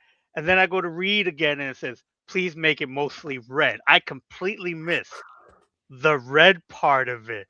So it's like, okay, so the art's already done in black and white. Red is going to be what I'm going to color a few things on there. But again, it's like it was one of those not weird, but it was one of those things that the request that popped up and it was like, red.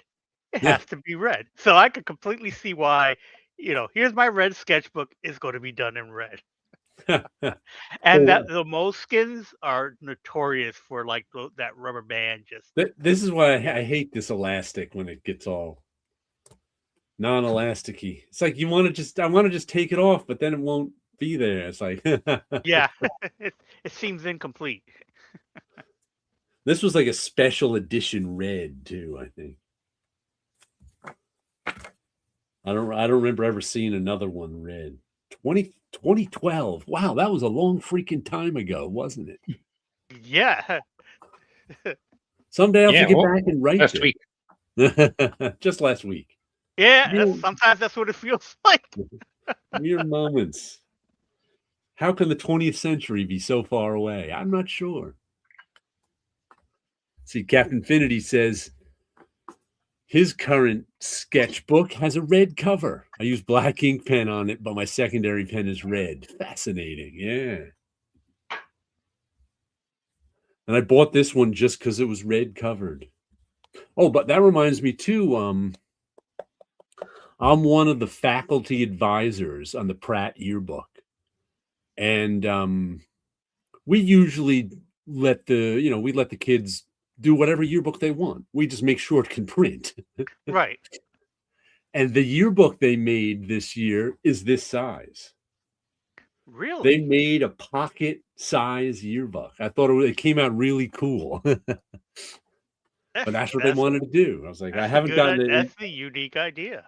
Yeah, I never thought you could actually change stuff. They had there's some there's some yearbooks from like what were they? From like the long before I was there, like maybe the early part of the 2000s, that they did all in baseball cards and baseball card 9-card sleeves.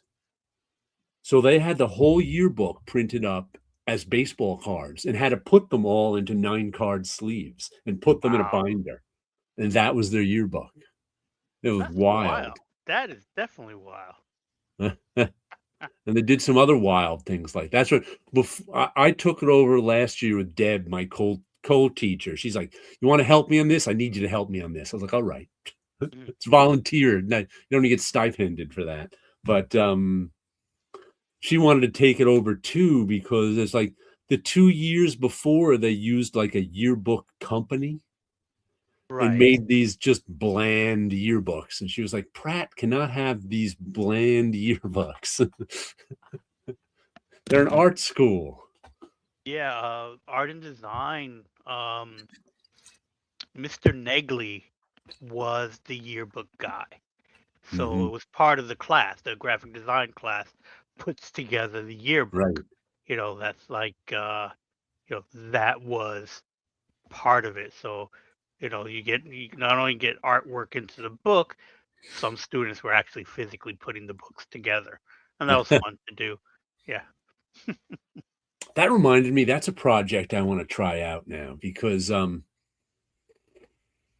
Rin, who you're going to meet tomorrow, she'll be in there before me. She's the professor who'll be manning the table from till I get there. She has a friend who because she was showing this to her class, that just published a book on making zines and binding them. So I pre-ordered it. I was like, oh, I'm interested in that. I'll pre-order it. I made them zines in the 90s. I want to make some more. I made them since then too on occasion. And then I stumbled onto a TikTok just this week from a woman who repurposes books into sketchbooks and notebooks and sells them. She's like, if you want to make art, make something practical for people, like a notebook. So she takes like an old secondhand book, hollows it out, rebinds it a little, uses some of the pages, puts new either notebook or sketchbook paper in, and makes it look all fancy. I was like, oh, that sounds like a fun thing to do. I think I want to try that. So that will tie right in with this book on bookbinding that's coming on Tuesday. I'm like, oh, cool. Yeah, my feed has popped up with quite a bunch of making binding stuff. Yeah. And it was like, oh, that's neat to do like a scrapbook or I got plenty of old comics I can repurpose into some sort of notebook, or already repurposed them into Magic the Gathering cards. Why not make something practical? Yeah, I can see that. I can see definitely the whole thing with binding stuff together. Yeah, that sounds like fun. I think that's why I was looking into getting a what is it that they're called? They used to be made out of bone, but they're not. Bone folders? The bone folders. It's like, I need to have one of those. I got one. I think you mentioned you got one that's a plastic one. Yeah, they're supposed to be right there. I must have moved it. But I also have a zine set in my backpack that I carry that I just got. Oh, there it is. This is my favorite one. Right. Bone folder. For folding stuff down. Now I have to look into binding. Take some of these, because I've drawn on old comic book paper. I've got monsters on comics. I can bind them into something. Let's see, where are they? I think there's a few over here. Yeah.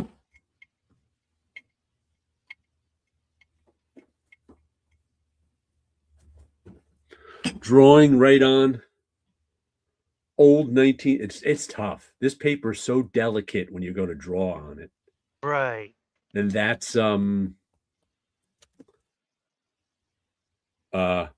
marker and white Rembrandt white pastels works really well.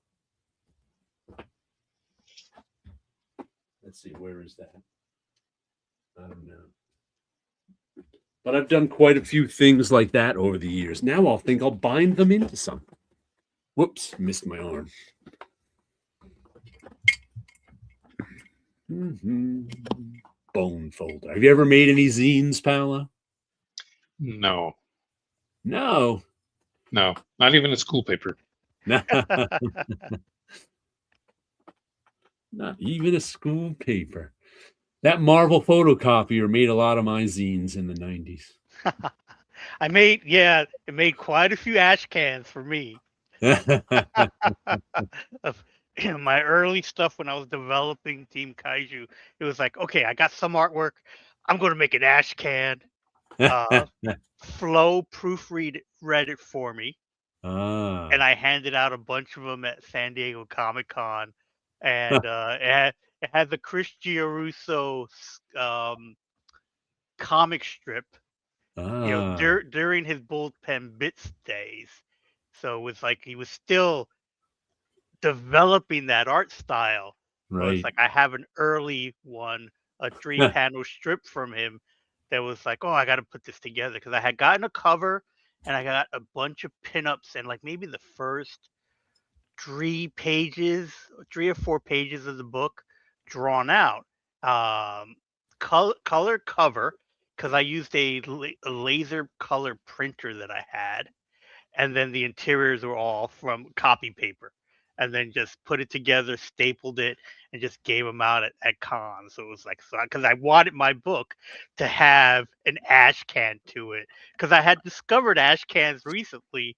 I mean, back then in the 90s, when it was like they talked about ash cans, and then they started giving us ash cans in like Wizard magazine and stuff like that. So it's like, oh, I want to put together an ash can. So I did like 3 or 4 of them, and always left the back page blank for sketching, in case someone wanted a sketch. What year did they find that Submariner ash can? Oh, the original. It may have been the early 90s or the late 80s, sometime around there. They found the original. Do you remember what it was called, Paolo? Marvel Movie Funnies or something like that? It was where the Submariner was first published before Marvel Comics #1. Motion Pictures Funnies Weekly. And it was just an ash can. It was never actually published as a comic book. And they found it. They may have rediscovered it too, like sometime in the late 80s, early 90s. I think that's what kicked off the like ash can craze in the 90s. Yeah, because like I read about it. Right, I read about that. Then I because I'd never heard of an ash can before the rediscovery of that one. Right, that was like the whole big deal that these things existed. Right. And then I remember it's like some of the DC ones. I think Supergirl was an ash can. Not necessarily the name of the title, but it was like the whole fascination of this, kind of thing. And then then everyone was printing ash cans. Yeah, it was a lot of fun. Hero magazine gave away them. Wizard magazines had them, and there was a good amount of ash cans for a while. Because the great thing about them is that they didn't, even when the bigger companies were publishing them, they did it as bare minimum as possible. Yeah, they were cheap. Maybe you got a foil on one of them, but they were all just black and white ones. Yeah. I remember the Doctor Strange one. So it became a whole big thing. Right. Yeah. They became a collectible. They definitely did. And I remember selling a lot of them on eBay years later. It was like, oh, I got 3 or 4 copies of this. And, there were some that, because there are some that were, were less than others. Yeah. They were either given away at conventions. Right. I know there's a Barry Windsor Smith one that I have for, I think the title was Freebooter or something like that. I don't recall. I just remember that was a yellow book and the interiors were in black and white, and there was like superheroes on motorcycles type of thing. But I don't recall the name too well. But I remember it was just like this kind of, and the only reason why I never sold it is because it was beat up. Huh. Where did I put that? Huh. I'm just trying to remember if I showed you the big 3M I got from a couple weeks ago. Yes, you showed it a few weeks ago. Yeah, I thought I did. Then I'm just like, where did I put that? I don't know. I'll have to find it. It's somewhere or another. Did you draw car pictures as a kid, Paolo? No. I got to a point where I was able to draw Formula One cars. Even from a 3/4 angle, and I was terrible at doing 3/4 because I had no sense of perspective. Huh. One of the Christmases, one of my aunts gave me a how to draw cars book, and what it was like it came with a small ruler, some circle templates and stuff like that. It was all how to draw the cars from the side view. And it was definitely a kid's book. So it's like, okay, this is cool. Then I try to teach myself how to draw trucks. Because again, in the 80s, there were trucks posters all over the place. Right. And so it wasn't hard to find. I definitely know one of my uncles had one of those posters with a truck, and I spent the whole day just trying to draw it from the picture. And it was like I realized I don't like doing this. I don't Yeah. like drawing cars and trucks and stuff like that. So it was like, oh, which was my detriment because I don't like drawing backgrounds because backgrounds are usually full of cars and trucks. I'll show you another comic I got this week. Spirit of the Shadows issue number 4 came out from Oni Press. Dan Ziegler and Nick Cagnetti. This is the one that's very Silver Age looking. Oh, okay, yes. Looks a bit like Ditko, a bit like Kirby, and it's got its own look. Where's a nice... These ones all have faded lines on them. Ah, there's a nice shot of the witch. And the plot has gotten really complicated. Because in the very first issue, the lead there died. So in the very first issue, he died, went to the afterlife. And he's in the afterlife having to perform these tasks in order to get to heaven if he can. And there's this woman who befriends him in the afterlife.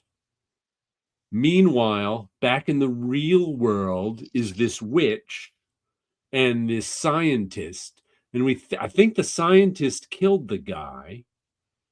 And the witch wants to bring him back because he killed the witch's sister.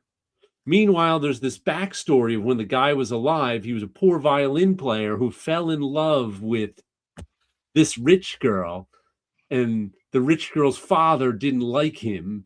And it was like the lead eventually killed the rich girl's evil fiance.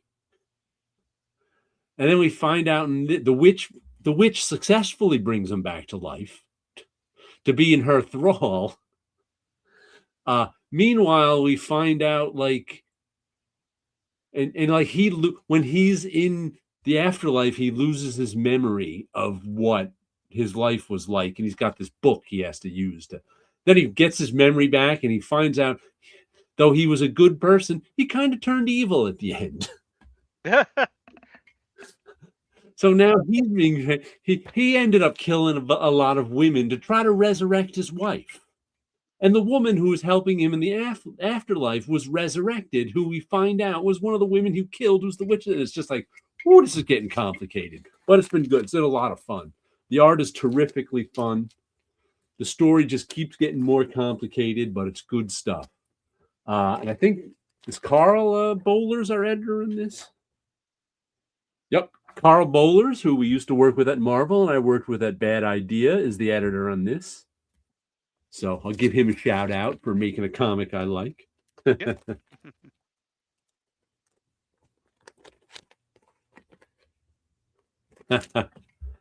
Kid Goblin. Fuck trucks in real life and on paper. That's oddly specific. Yeah. Sounds like there's a story there. Don't tell my nephew. He loves trucks. He's got 3 of them, I think. Oh yeah. He works landscaping, so he's got a truck from work. He's got the first truck he bought from, I think he's 22.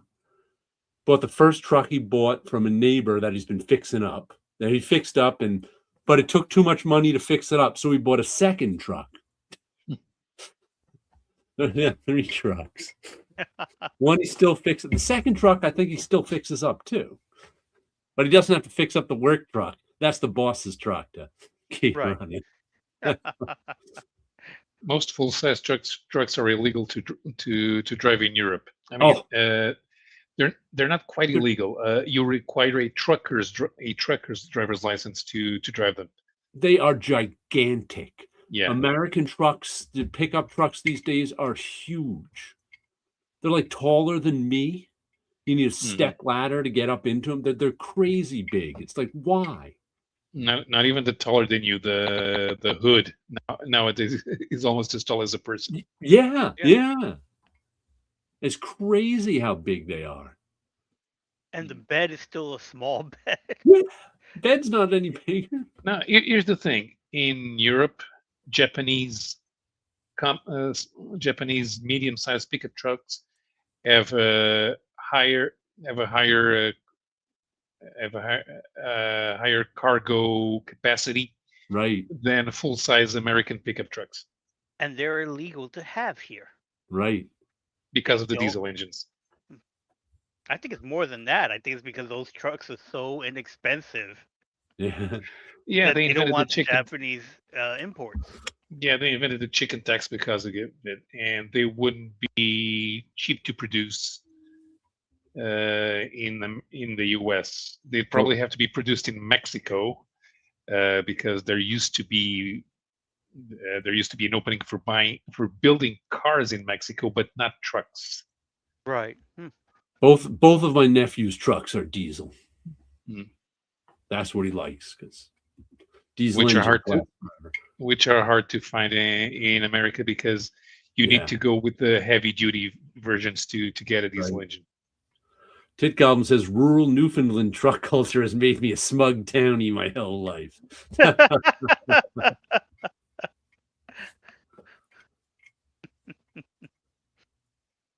Yeah. U.S. truck culture isn't even rural. It's like they had to pass, trucks used to not be allowed on like the Palisades Parkway near me. They had to, I think they did it in the 80s. They recategorized pickup trucks as not being trucks somehow. That's not quite what. Yeah, I don't know how. I don't know what they did. They changed it.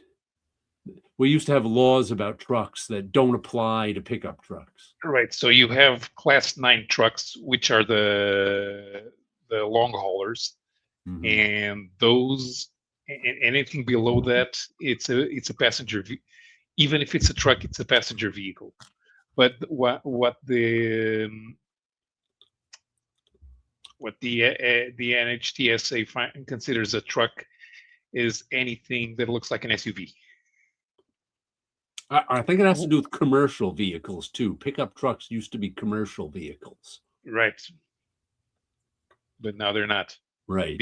Precisely because they don't have that cargo capacity in terms of weight. You can't our Toyota Hiluxes, which are smaller than the Tacomas, right, have more cargo capacity than the Tundras, and I'm using Toyota as a comparison. And another issue of Savage Dragon came out. Ooh. That should be waiting for me at the shop. Which is all about Malcolm's daughter, the original Savage Dragon's granddaughter, Maddie, and her friend here. And I forget who she is. Looks like that character that used to be in Savage Dragon. Jolt or something like that. Yeah, is that her daughter? She's trying to teach her how to use her electrical powers. Okay. Trying to teach Maddie.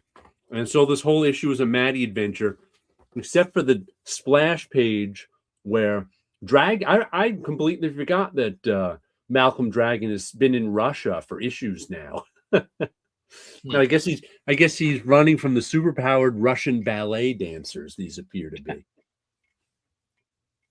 Because last I remember, they tried to rescue someone in Russia and things went wrong. But that was a long time ago. I think we've been having adventures of the other cast since then. Yeah, and with only 3 comics a year. It's been a while since we saw Malcolm. But it was a fun issue. Every issue is a fun issue. 279. Wow.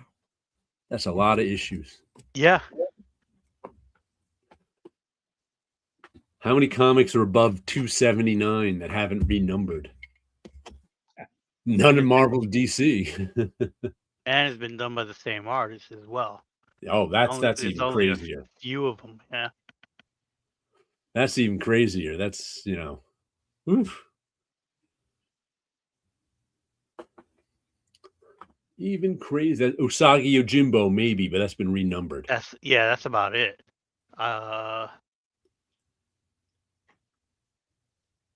ElfQuest? I don't know how many issues they ran. Yeah, I don't either. I have not paid attention to ElfQuest in decades. And were they multi-year as well? Yeah, you're right. There's plenty of it. There's at least 100 issues of ElfQuest. Yeah. I would say. They put out a lot of them over the years. And do you count the some of those Antarctic comics are up there in number. Are they? Yeah, like Ninja High School, I think I just bought issue 200 of, right?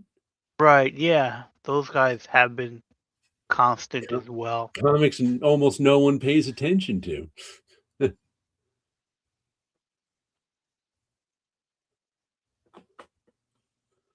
Yeah, Witchblade has been renumbered, but that had a lot of issues too, right?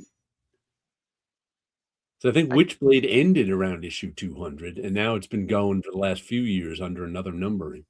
Yeah. That's had a lot of issues. The Darkness. Yeah, the Darkness. Yeah. So the only thing that's been going longer than Savage Dragon right now is Spawn. Yeah. Yeah. Yeah, maybe Knights at the Dinner Table. Right. I was just thinking of that one too. Talk about under the radar. Yeah. How many issues did The Walking Dead have? 192 or something like that. It was 92 or 192 or 194. I can't remember. Just short of 200. Yeah. It's weird that they ended it just short of 200, but they wanted to surprise us all. Right. The fact that they made covers that, future covers that didn't come out. Yeah. Invincible had 122 issues before they ended that.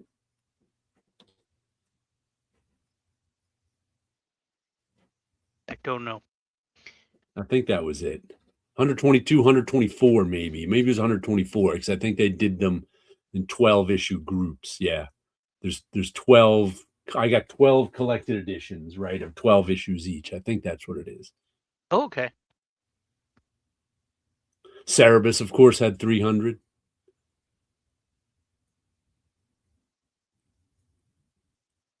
And then hasn't been an issue of the Cerebus comic strip one in a while. Yeah, it's been some time. Yeah, it's been a while. I haven't watched his YouTube channel in a while to figure out what he's doing, but most of the time he's just showing off something for a couple of minutes that's not his. So I don't know.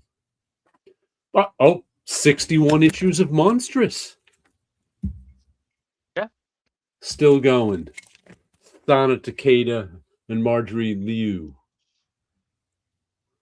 Another good issue. We're into all sorts of weird things. Very tough to describe what's going on. Except the lead character, Mako the Half-Wolf, is getting even more disfigured now by the monster in her.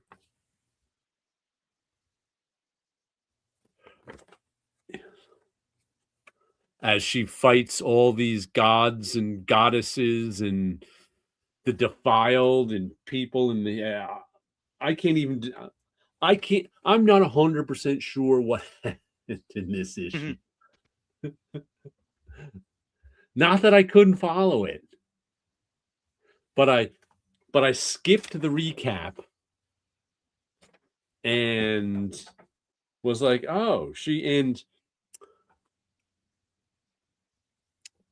the lead character, Marika the Half-Wolf, right? Is it Marika? Maika, Maika. She's got a monster that lives inside her, this elder god monster. And somehow she ended up with a whole bunch of elder god monsters inside her, and they wanted to feed. They have to feed. If they don't feed, they die. They're all saying. So she had them eat her own legs. So now she's missing an arm. Now she's missing 2 legs. She's like, it's better than them killing everybody else. I need everybody else right now because she's in the middle of a war in whatever world she's in. So I don't know where it's going from here. Right. She just lost her legs. She fed them to the monsters who are still hungry. But it's been a good series. Like I said, my LCS owner, his daughter-in-law, works in the shop on occasion. Not a comic book fan, but she's a reader. So I'm always giving when she's there. I think she was there like last Christmas a bit. I gave her a whole bunch of advice and stuff to read. And Roy gave her which I also recommended, the monstrous 2 huge the first 2 huge volumes of it, which she read in January, she said, and loved it, and just read 60 when it came out last month. She was like, cool. So apparently it reads really well when you read 50 or 60 issues at once.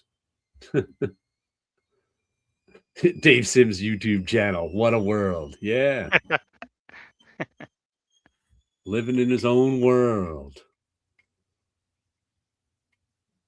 He was too controversial for Ethan Van Sciver, who sells books on controversy. That's what he uses to sell his books. Well, I haven't seen a video from it in a long, long time. I have no idea what he's doing. All of those groups kind of imploded. Oh, yeah, they started fighting within themselves. But last I knew, he was still making comics on Indiegogo and selling them, but I just haven't. I don't know if anybody pays attention. I don't. The moment you become a YouTuber, being a YouTuber becomes your business. Yeah. And Ethan was too much about being a YouTuber and getting into all the drama and then coming up with the feud against Eric July. My favorite is I was watching one of his videos years ago and he mentioned, I'm not even really much of a Star Wars fan. Next thing you know, big Star Wars fan when the controversy helped him. Mm-hmm. I was like, you just told us you weren't a Star Wars fan.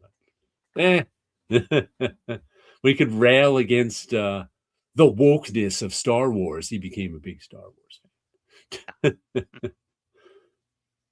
I found that funny. And speaking of comics, I'm not quite sure what they are.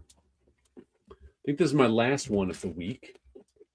A new Stefano Cartacelli one.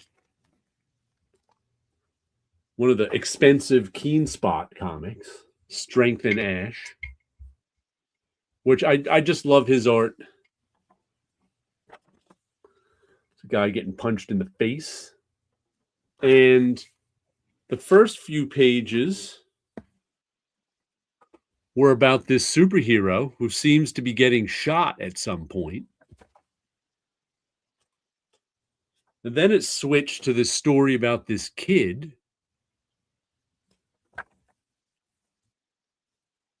and who gets lemonade thrown at him.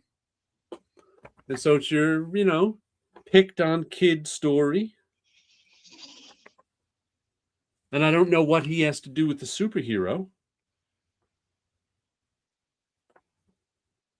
Then at the end, the kid goes to beat up some bullies. And I still don't know what it has to do with the superhero. I guess we'll find out next issue, because it ends with him.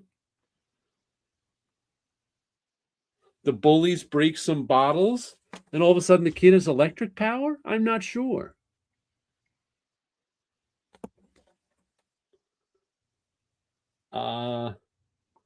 Does he become the superhero? Superhero doesn't seem to have electric power. Seems like a completely different guy. Stefano Cartacelli art and storytelling was good nonetheless. So this one's already on my pull list. Just when his one with Mad Cave stops, he's got another one with Keen Spot. He usually does like 4-issue minis that I enjoy. Someday they'll put them all in a big omnibus. Yep.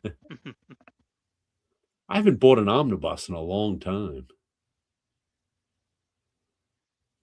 I'm trying to remember the last omnibus I bought. Yeah, I haven't picked up any of the omnibuses. I own a Captain America one because I won it at a comic book convention. It was like a Q&A on something. And so I ended up winning the Captain America one.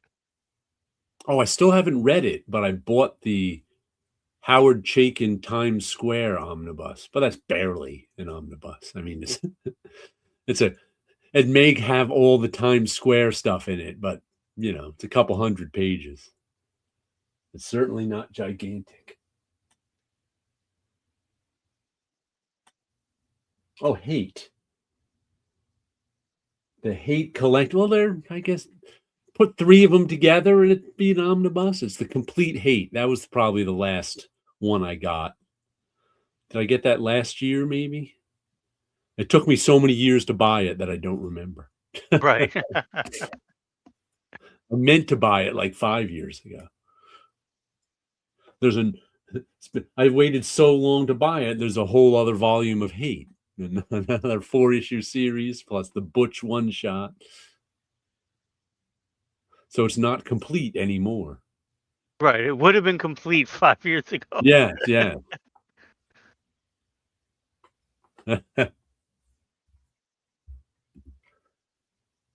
Captain Finch said we had to wait like 40 years for that third Chaykin Times Squared story. I don't think I read the first 2. I mean, I have the omnibus, so I'm going to read it eventually. But I don't even think I read the first Times Squared stories by Chaykin. I don't remember reading them.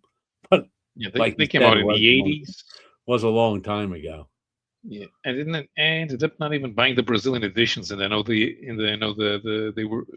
first 2 were published in Brazil. I can't remember if they were published by Abril or Globo. What is Times Squared about? Is it a time travel story? I think so. All I know is they got the Chaykin-looking hero on the cover. Yeah. They all look the same. Mm-hmm. A friend of mine had a Midnight Man #1 from Epic. Also a Chaykin-looking hero. Cody Starbuck. It's a parallel universe. Captain Finity tells us. Yeah, they kind of have a technological, hyper technological Art Deco thing going on from what the covers look like. Yeah, super technological Art Deco. That's a good mix. Why not? Anything's a good mix with Art Deco. True. Yeah. Art Deco's very stylish. Mm-hmm. Big buildings, guys in suits, and then lasers. Yeah, it's like Reuben Flagg put on a little weight and brushed his hair different, says Captain Not Finity. much different. I mean, they all kind of look. They all kind of look like Dominic Fortune. Starbuck. Yeah, Cody Starbuck and Monarch Starstalker are kind of prototypes to Dominic, to the Scorpion / Dominic Fortune, which became Reuben Flagg, and whoever the guy from Times Square is. And after that, everything, including the Black Hawks reboot, is Howard Chaykin's idealized version of himself. Yep. Howard Chaykin. Yeah, it's quite obvious that that's what it is. Yep. Let's see what. I mean, at least Chaykin looks tough in real life,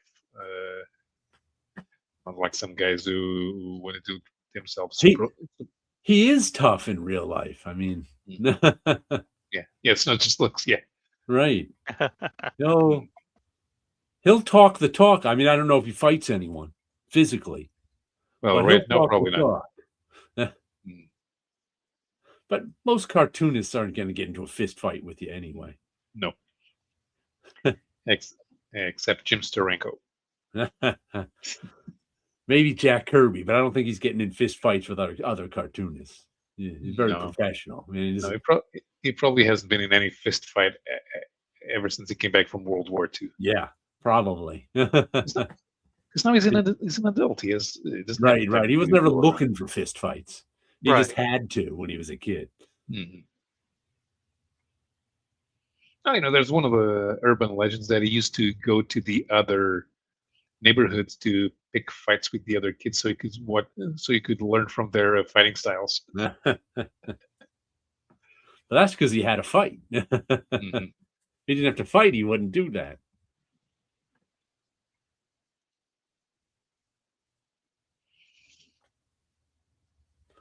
Jack Kirby. Mm-hmm. Battling Jack Kirby. I was reading more of that Marvel Method and Vinnie Coletta. They really are caught up in him being a pimp. Yeah, the thing is they all look like they want to rewrite the history of comics from the point that comics were created by Jack Kirby in 1931, and then everything was created by Jack Kirby, and everyone was still copying Jack Kirby in the 70s, 80s, 90s, and right now they are. It's not just going after Stan Lee; they're going after everybody. You may not like what Vinnie Coletta did to the art. I don't think they're going after everybody. They're going after Vinnie Coletta specifically. Yeah, but they're using Vinnie Coletta to justify going after Roy Thomas and. Oh wow. Roy Thomas justifies going after Roy Thomas. And Jim Shooter. Yeah, that's right. They were going after Jim Shooter a bit too, and in conjunction with Vinnie Coletta, I think it was somehow. I mean, it makes sense to me that Shooter would give Coletta assignments. Yeah. Yes, because some books have at some budgets. We got some POV from Michael Higgins. That was always interesting. Mm-hmm. From his early days in the bullpen.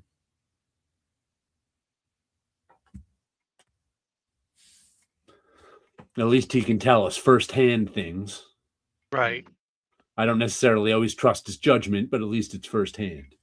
And I think they outed some of the 70s gay artists who people didn't know. Yeah, I didn't know. Like just so they could justify not liking Shooter. Well, I think they're out. I think that the basic theme was they were trying to figure out if Shooter was homophobic. That was their, I don't know, theme. That was their investigation.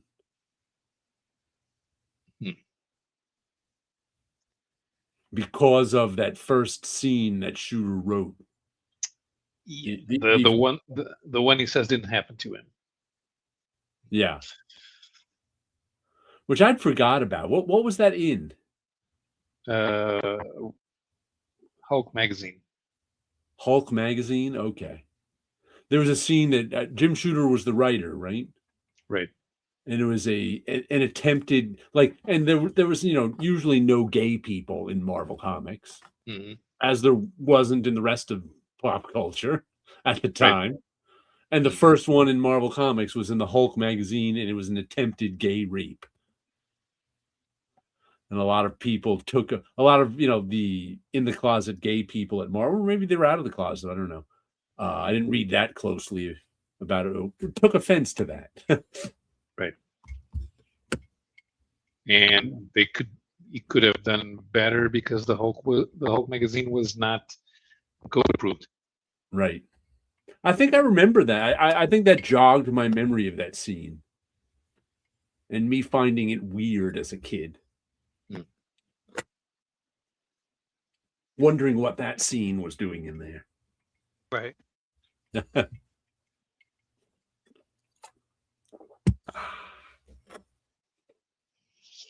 But I generally like checking into that Facebook group. But like I said, sometimes they go off into minutia that sometimes their printing minutia doesn't even interest me that much when they that one guy, I forget his name, Fernando or something like that. He really is into the printing minutia of different versions of but reprints and stuff, and he's using that as some kind of weird conspiracy designed to keep Jack Kirby down. I lose track of what his conspiracy is, because sometimes I'm just like, the reason for this is benign neglect.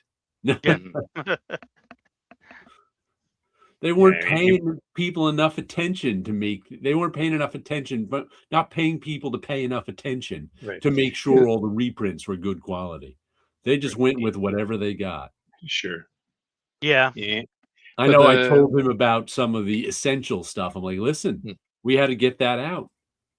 The reason that's done, scanned directly from comics, is that's all we had. I had to scan them directly from comics and get them out that afternoon. No, you were obviously being directed by Stan Lee to purposefully. He understood what I told him. He was like, there was a time when they were picking on some cover minutia because about Stan having Jack redraw some hands. They're constantly picking on cover minutia. Well, I agree with them in the context of most of the changes were just changes for change's sake. But I know how that works. That's somebody justifying their job. I've seen that in action. That's I'm an editor and I'm in charge of this cover, and I just don't want to approve everything. If I just approve everything, then what's the point of me being here? Right. So instead I say, can we move this arm up a little? Yeah, it'll be better there. Can we move this down a little? That happened all the time. And it was people justifying their existence. It took a good editor to just let it go through because it was fine. Bad editors would constantly change little things that made no difference, but it justified the editor's existence. So that's not a conspiracy. That's human nature. Like I said, I saw it plenty of times. Yeah, because according to the guys in the Facebook group, they're by immediately requesting the change, Stan Lee completely ruined the artistic intent of those covers. I don't even think the changes mattered. No. I don't think the changes made it better. Sometimes they made it worse, but most often the changes were indifferent. Yeah, I noticed that there were a couple of bits of cover copy that were eliminated, and I actually think they look better without that text, because the way that cover copy was used in Marvel in the 1960s with drawn letters took up a lot of space.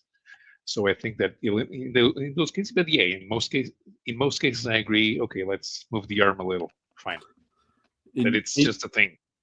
In general, I like cover copy, but of course, too much of it can take away from a cover too. So it's like. It's a case by case basis. Sure, and occasionally it happened that Kirby had like 5 different blocks of text on the cover. Let me see if I can get the one I had. I'll show it quickly.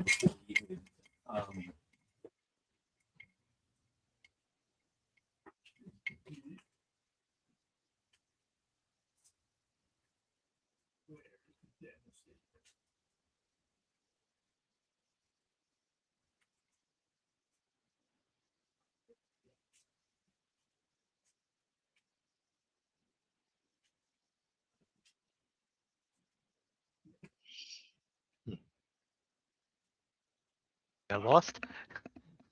Well, it must be taking a while to get whatever it is. I can only find the one with the cover copy. I have another copy of this, but this is like one of my favorite covers, and to me, the cover copy makes this one. Like, see, look at that. The cover copy that makes it is torn off down there, but that's okay. And it says, what is it? Puny human smashed base. Now Hulk will smash human. No chance, monster. Today's the day you die. Today is the day of the Devastator. And to me, it's like that's one where the cover copy makes it because the dialogue is good on the cover. The dialogue is good and fun on the cover copy. And he's a new supervillain, so nobody knows his name. Right. And the Devastator, I think, is a cool name. You know. I think I would if I was the editor on that book, I would not have added dialogue. And I would have just used the cover copy, The Day of the Devastator. That's it. As a title. Yeah, I can understand. Like I don't know if I can think in word balloons on a cover because I never have. But I particularly like that one. I think the cover copy makes it. You know that there were cases where Roy and Len were putting dialogues on the cover so they could get a writer's check for it. I probably no doubt. But also, I think one of the reasons I think I can relate to the Devastator. If I was just some random guy who made this cool outfit armor that blasted everything, I'd be like, well, yeah, I'm bad. Yeah, Hulk. Come on, Hulk. Come on. You think you're so tough? I made this outfit that can blast you. Probably get beat up by the Hulk just like the Devastator did. But, you know. I could picture me doing that. Yeah.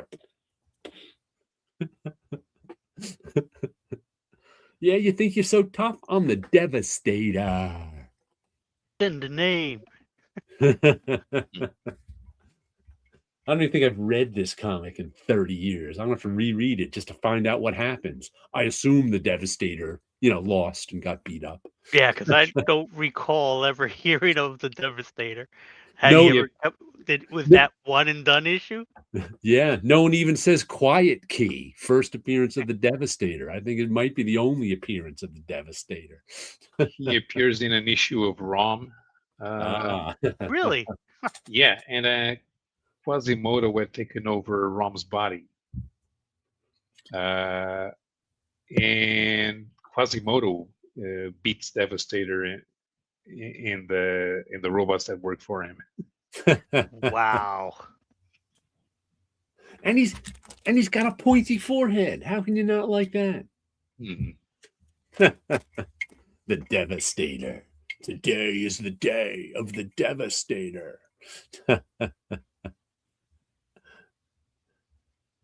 It's funny. I have the one without the rip in it too, but it's like in a different section somehow. Underneath the Devastator? Because he thought he was going to get his own series? I bought this block of Hulks in mint condition at one point, and they're like not in with they're like next to my childhood Hulk. So there's like this run of mint condition Hulks next to the run of my somebody tore it Hulk. Right. So rather than being like 86, 86, 87, 87, 88, 88, it's 86, 87, 88, 86, 87, 88, Okay. The Devastator came back in an issue of ROM. He just told us. Paolo told us. Well, we should let Paolo get to bed. Oh, yeah. Give him some balloons. And some lasers. Oh, some confetti. And some lasers.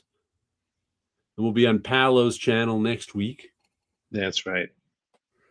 And I'll see Wilson tomorrow at Fanfare in the city. Yep. At the High School of Art and Design all weekend long. High School of Art and Design. Everybody else have a good week out there. Bye. Take care.